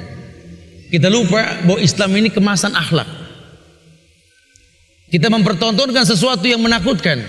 Seperti orang tua yang pengen anaknya baik dengan cara yang menakutkan. Iya. Kenapa? Karena memang nafsu yang dikedepankan, bukan ilmu. Ini bahaya sekali. Akhirnya kita nggak merasa qanaah dengan takdir. Takdir yang kita rasa ini yang kita komplain. Sementara judul yang kita inginkan apa? Kupahami keputusanmu, kupahami takdirmu ya Allah. Karena nggak ada yang buruk untukmu ya Allah. Semua mudah darimu ya Allah.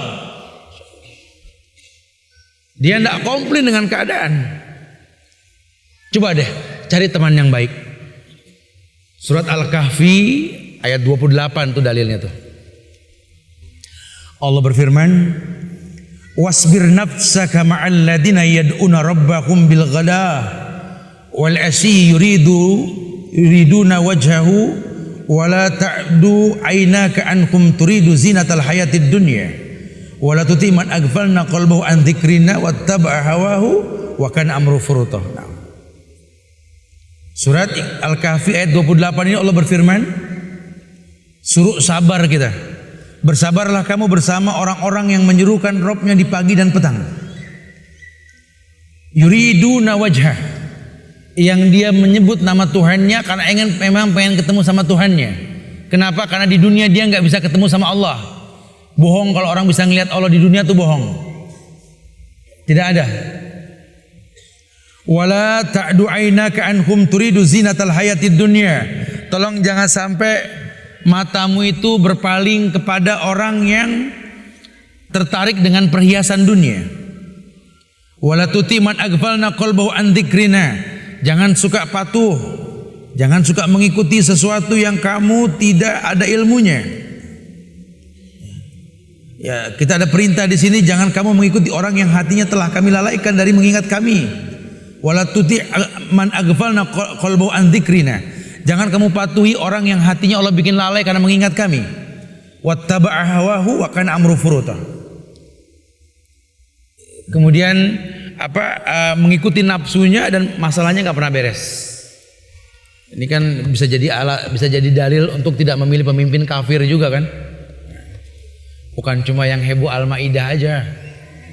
Ini juga sama nih. Ini gara-gara Al-Maidah rame, sampai dipakein baju olahraga Al-Maidah nomor 15. Orang nih Masya Allah macem-macem ya, jadi ajang keuntungan bisnis. Laku kemarin, kostum baju bola Al-Maidah nomor 15. Jadi akhirnya jadi kayak guyonan ya, nggak boleh itu. Wala tuti man aghfalna qalbahu an dzikrina. Jangan kamu ikutin, jangan kamu patuh sama orang yang hatinya Allah bikin lalai dari mengingat Allah. Ini bukan lalai lagi, Ustaz. Enggak demen sama Allah. Ya lebih lagi. Konsekuensinya apa? Wa kana amru furuta. Kalau kamu ikuti, ya kamu itu dia orang yang wattaba hawahu, emosi yang dikedepankan, adatnya besar. Kamu pilih dia, nasib. Kana amru furuta, kata Allah. Semua permasalahannya melampaui batas. Urusannya nggak bakal beres karena emosi yang dikedepankan. Nasib deh kalau udah begitu. Ya.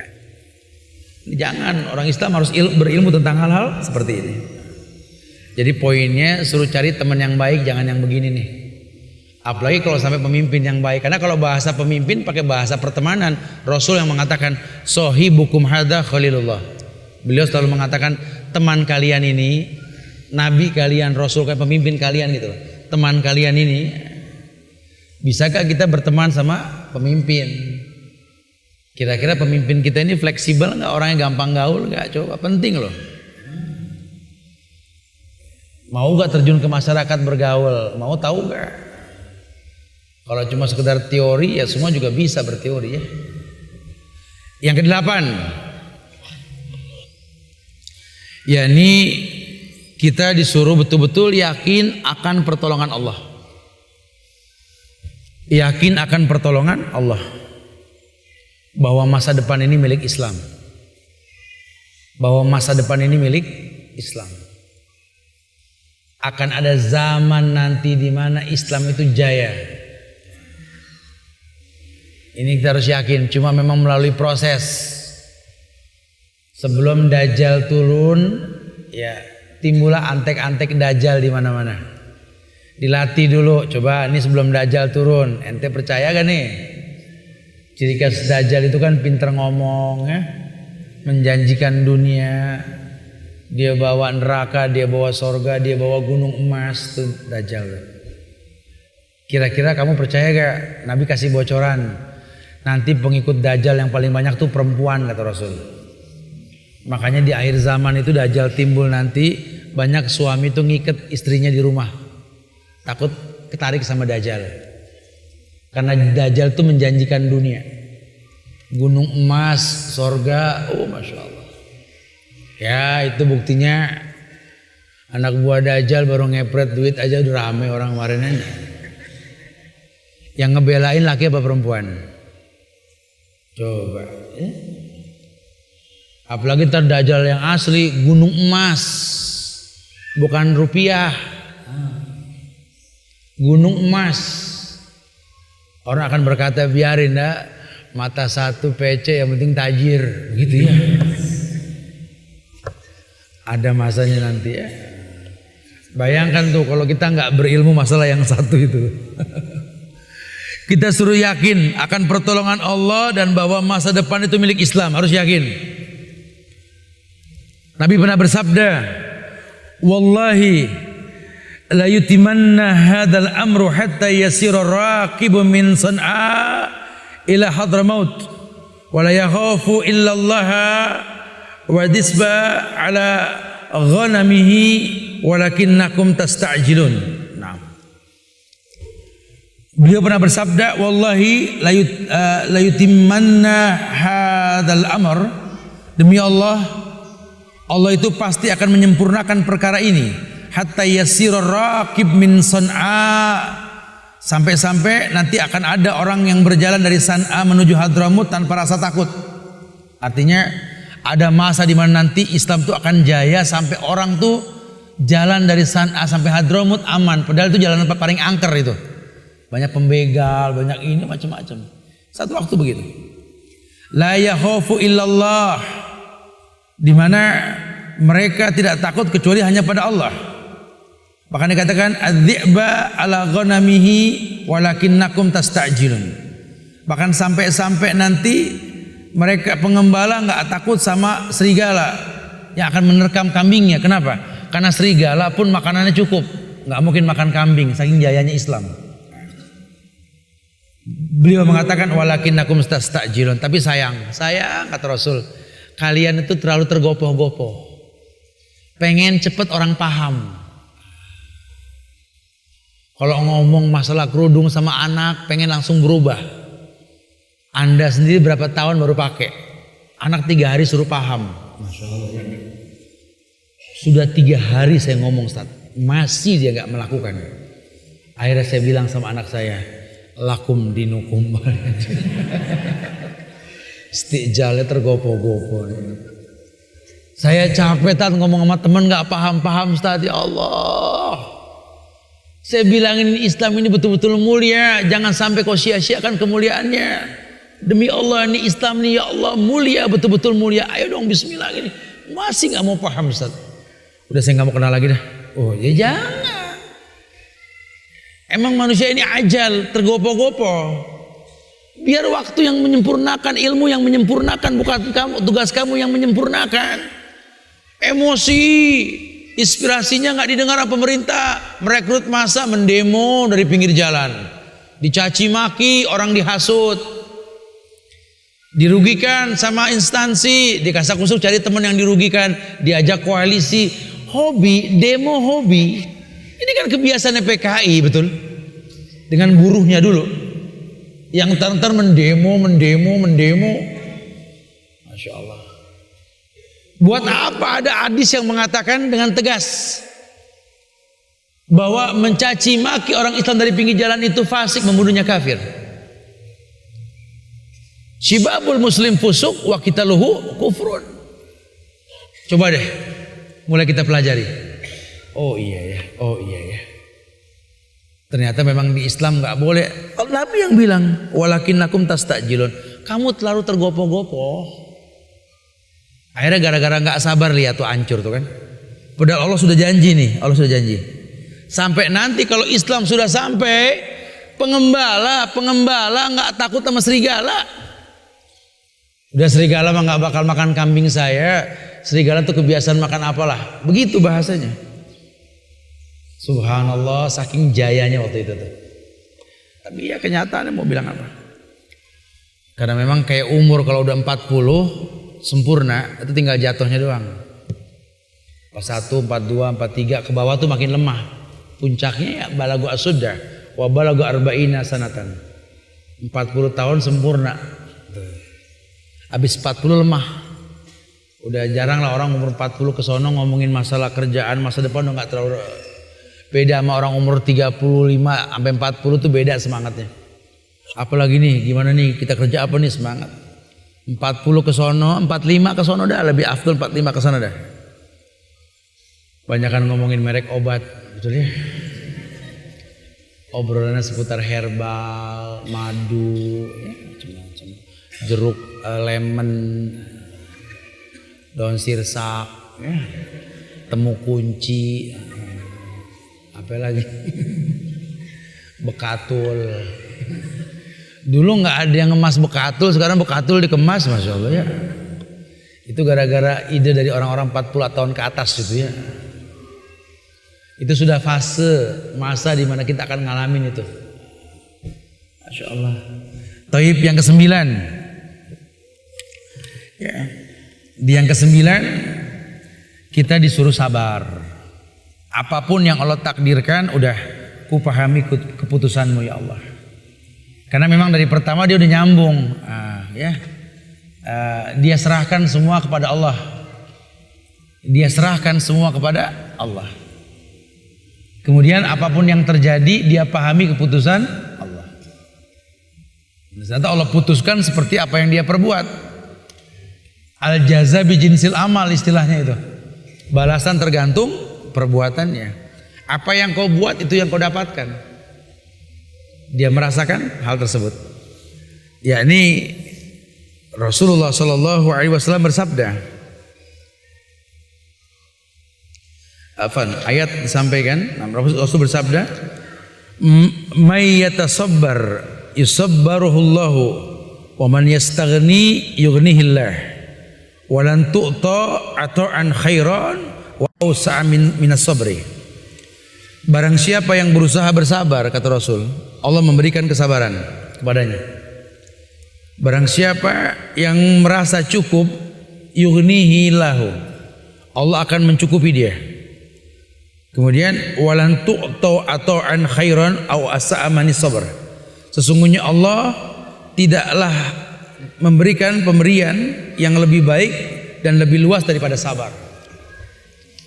Makanya Allah berfirman di surat Al-Baqarah ayat 153 memuji orang yang sabar.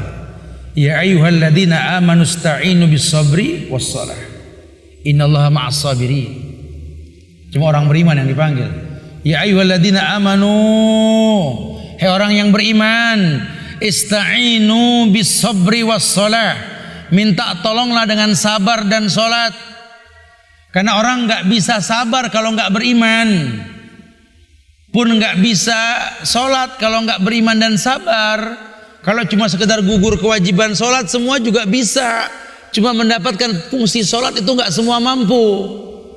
Tanha anil faksa wal munkar, salat mencegah perbuatan keji dan munkar, enggak semua orang mampu. Harus beriman, harus sabar. Karena salat ini minta tolong.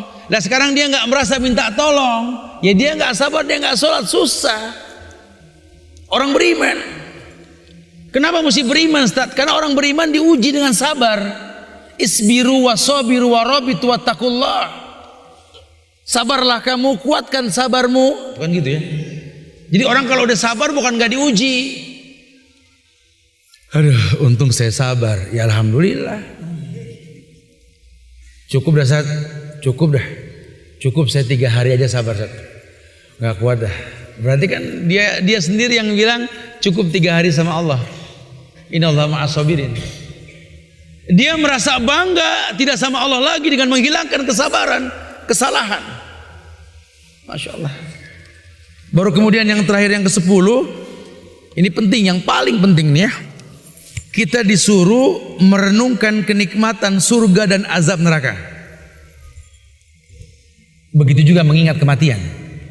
Suruh banyak merenung tentang nikmat Allah yang namanya surga dan azab neraka. Begitu pula kematian, suruh banyak ingat. Biar manusia tahu bahwa dunia ini fana, nggak lama. Surga dunia itu sebentar. Orang yang berilmu nggak mungkin dia tukar akhirat dengan dunia. Kalau perlu dia talak dunia untuk mendapatkan akhirat. Walal akhiratu khairul laka minal ula.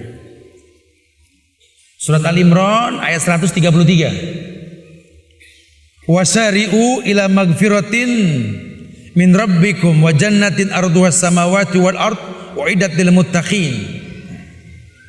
Orang yang bertakwa, orang yang mau merenungi nikmat Allah ini, Allah katakan, percepatlah olehmu memohon ampun sama Tuhanmu. Ya ini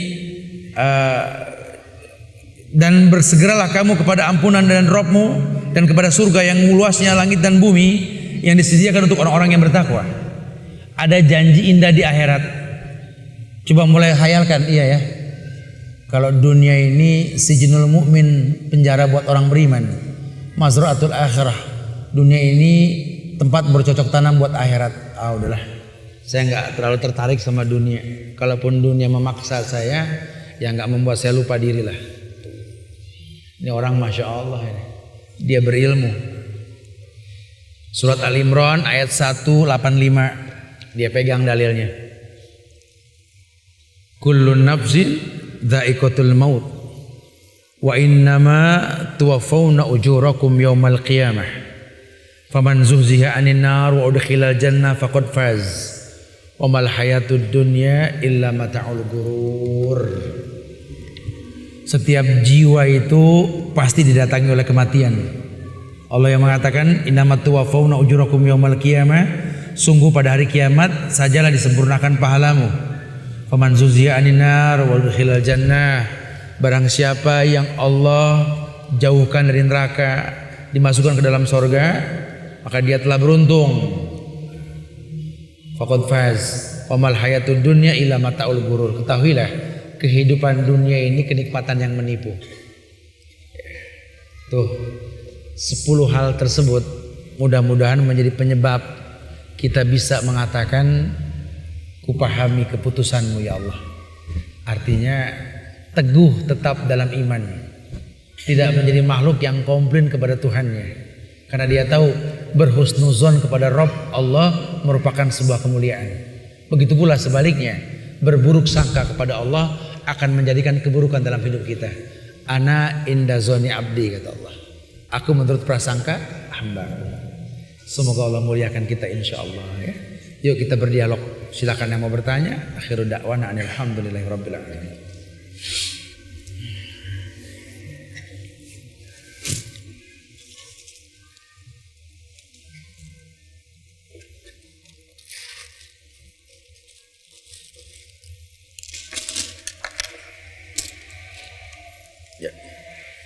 Ya nanti buat pertanyaan yang bagus ada hadiah yang bagus nih kalau keburu 15 menit ke depannya.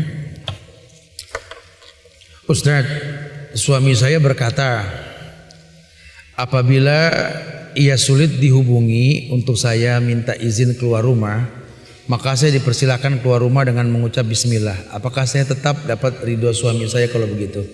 Ya iyalah. Dinanti suami yang kayak begini. Pokoknya kalau saya nggak ada, bismillah dah. Nih, nanti ini ada gantungan kunci USB Ustadz Subhan Bawazir tuh ya. Kasih ke suaminya nih. Masya Allah, saya bilang mantap ente. Ustadz, apabila orang tua kita, ibu berkata, jangan terlalu sering ikut kajian, apakah ini harus diikuti keputusannya? Kajian apa dulu? Kalau kajiannya syar'i, ya nggak boleh. La ta'ata li makhlukin fi ma'syiatil khaliq. tidak boleh taat kepada makhluk untuk maksiat kepada Allah Al-Khaliq. Ya. Mungkin ibunya belum ngaji. Ya. Di sini ada alamat streaming. Ya, kasih ke ibunya nih. Ya. Assalamualaikum Ustaz. Bagaimana pengertian kita kejar akhirat? Banyak ibadah, amal, ikut kajian. Dunia akan mengikuti. Bukankah rezeki juga harus dicari? Ya iyalah. Iya, sejak pagi kita bangun, taklukkan dunia. Asar tuh berhenti. Karena asar tuh yang disunahkan kita beristighfar. Apalagi kalau yang puasa mustajab istighfar di menjelang berbuka pada asar. Masya Allah. Beristighfar kita. Ya, tanya sama ilmu kesehatan. Kalau pengen sehat, ya mandi itu setelah sepertiga malam, subuh atau sebelum asar. Habis asar ke atas penyakit buat badan, coba. Kalau pengen sehat badan kita, coba. Ada aktivitas, ada batasannya. Allah jadikan siang untuk bekerja, malam untuk beristirahat. Kalau malam tuh dibawa santai, dibawa ngantuk, jangan dibawa semangat. Ini malam dibawa ngopi, ya susah. Penyakit malahan. Dijadikan siang untuk bekerja, malam untuk istirahat. Ustaz, saya ingin sekali hijrah meninggalkan maksiat seperti nonton TV, pergi ke bioskop. Tapi anak-anak melihat perubahan anak terlalu drastis. Bagaimana untuk agar anak tidak merasa tertekan? Emang diapain anaknya? Ini yang salah nih. Berubah jadi galak kali ya. Islam tuh nggak galak ya Allah. Ya, Islam tuh betul-betul indah. Islam itu betul-betul mendatangkan kebaikan. Ini yang saya maksud nih. Makanya jangan cuma di kajian, ya dekat sama orang-orang soleh di luar kajian gitu loh. Syukur-syukur kalau suami dekat sama ulama, dekat coba dialog, tanya. Lihat cara hidupnya orang-orang soleh tersebut. Ya. Mudah-mudahan nggak tergolong lah insya Allah ya. Assalamualaikum Ustaz, anak saya kuliah di luar kota, bagaimana caranya agar merindukan rumah? Namun saya tetap bisa memberi nasihat dan anak tidak merasa bosan dengan nasihat-nasihat orang tua. Karena terkadang nasihat agama itu anak-anak cenderung mereka tidak tertarik. Ya udah, suruh dengerin kajian, ini kan streaming. Nah, ya. Bahkan kita kalau streaming sampai 6 negara ya, ada yang dari beberapa negara lainnya ini, Masya Allah. Ya, sering tanya jawab dari luar negeri, apalagi dari luar kota. Coba mulai kita biasakan ikut streaming, kajian dialog. Ya ibu-ibu yang susah, kajian bareng kita, siapin infokus deh. Kita bisa streaming tiap hari nanti insya Allah. Nah, ya. Jadi nggak perlu ada wujudnya, bahkan mengurangi biaya lah. Paling nggak kan kita lagi murah kan. Karena kadang-kadang waktu, jarak kita nggak memungkinkan, susah. Ya. Kita bikin infokus, kita streaming, itu lebih baik. Nanti ada alamat streaming insya Allah. Saya selalu streaming. Yang sudah mengikuti alamat di sini nih, di mana? Di gantungan kunci ini ada beberapa kata-kata mutiaranya juga ini. Nanti akan diingatkan selalu sama streaming, kajian rutin ada aja setiap hari nanti insya Allah ya. Assalamualaikum Ustaz. Ketika manusia saat ini beriman, besok maksiat, begitu terus menerus, sementara dia tahu ilmunya, apa hukumnya ancaman terhadap pelaku seperti ini? Orang suka salah paham. Kadang-kadang menganggap kalau orang sudah berilmu, beriman, dia nggak berdosa. Oh dia si Pak Kiai, udah nggak bakal berdosa dah. Oh dia si Ustadz, ilmunya Masya Allah nggak bakal berdosa. Astagfirullahaladzim. Ini kesalahan yang kita tidak pernah tanyakan sebagai ahlul ilmi. Orang menuntut ilmu bakal baik agamanya, cuma bukan berarti maksum. Cuma bedanya dulu waktu dia belum berilmu, dia berbuat salah, lambat untuk bertobat. Sekarang dia sudah berilmu. Surat Ali Imran ayat 133 tadi. Wasari'u ila magfiratin min rabbik. Dia cepet banget minta ampun kalau udah berilmu. Bedanya itu. Jadi jangan salah, jangan orang berilmu dibilang nggak berdosa, jangan, dia berdosa. Nggak ada orang yang maksum kecuali para nabi, rasul. Sekarang sudah nggak ada nabi, sudah nggak ada rasul, nggak ada yang maksum. Ya, wahdatul wujud itu akidah sesat. Manunggali kaula Gusti itu akidahnya Siti Jenar itu. Orang makin suci makin bersatu sama Tuhan katanya. Kuburannya pun keramat, kalau malam nyala. Astagfirullah. Kuburan paling mulia di atas muka bumi ini kuburan Rasul. Yang kedua kuburan Abu Bakar, ketiga kuburan Umar. Tempat di Baqi itu makam orang-orang soleh. Kayaknya tiap bulan saya ngeliat kuburan Rasul nggak pernah nyala gitu loh. Ini kuburan keramat nyala ngebul lagi, Masya Allah. Sehingga kudu dikepret air kembang setiap Muharram nih Tat. Itu kesyirikan di negeri kita itu. Makanya susah kemuliaan datang. Padahal janji Allah, kalau beriman, bertakwa, la fatahna alaihim barakatim minas samai wal ardh. Kesyirikan merajalela. Cuma di negeri kita ini dukun pak punya Instagram, betul? Akhirnya lihat dianggap lumrah. Allah memberi rizki sesuai yang kita butuhkan, bukan yang kita inginkan. Tetapi banyak orang yang rizkinya berlimpah melebihi kebutuhannya. Itu bagaimana artinya? Ini kata-katanya ada di sini tuh. Allah memberikan, Allah menunda yang kita inginkan, mencukupi yang kita berikan. Biar antum bisa senang betul ya. Iya. Sudah disampaikan tadi bahwa jangan buruk sangka sama Allah. Jangan kita anggap yang baik menurut kita, padahal yang baik bukan menurut kita loh. Ini hidup bukan masalah kaya atau miskin, untung atau rugi, bukan. Sabar atau syukur, itu yang penting. Mau jadi orang kaya ya rajin sedekah. Orang kaya rajin sedekah, lihat bersyukur. Kalaupun dikasih miskin berilmu jadi sabar. Karena Allah bersama orang yang sabar. Tolong diberikan contoh-contoh bentuk kekufuran istri di zaman sekarang. Dari mulai kita kajian Pak. Ini nafsu bener nulisnya nih. Bapak datang ke Baitul Hakim Pak. Ya.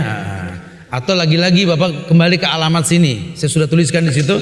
Nanti ada 100 dosa yang diremehkan oleh wanita Pak. 100 dosa Pak. Silakan baca Pak. Ya. Ini curhat, Masya Allah.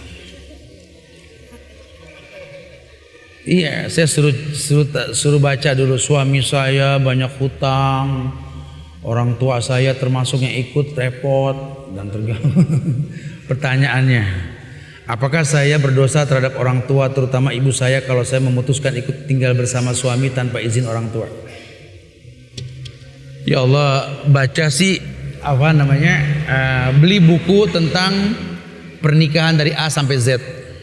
Di situ ada hak istri, hak suami. Kalau tingkah laku suami merusak hak istri, istri bisa khulu. Mumpung masih ada waktu, ya. Ini rumah tangga mau berlabuh di surganya Allah.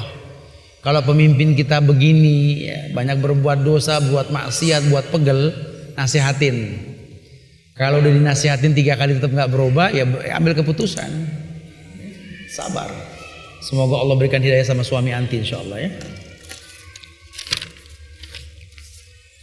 Assalamualaikum Ustaz, apa yang harus kita lakukan amalan selain tadi disebut 10 cara memahami keputusan Allah? Soal memahami jodoh yang belum kunjung datang, saya seorang muslimah. Ya, insya Allah di situ juga ada kajian tentang bagaimana memancing datangnya jodoh, gitu ya. Jodoh ini urusan Allah. Allah janjikan wanita saleha untuk laki-laki yang saleh, wanita yang baik untuk laki-laki yang baik. Jangan gara-gara kepengen sampai menghalalkan yang diinginkan. Udah nggak usah khawatir, Allah pasti datangkan jodoh, nggak di dunia, di akhirat, insya Allah. Jangan gara-gara ngayal jodoh di dunia sampai menghayalkan untuk mendapatkannya, ini jangan. Karena sebenarnya 10 hal tadi kalau dipahami dan betul, itu bisa membuat kita jadi orang yang bertakwa. Kalau kita sudah bertakwa, Allah akan mudahkan semua hal buat kita, insya Allah.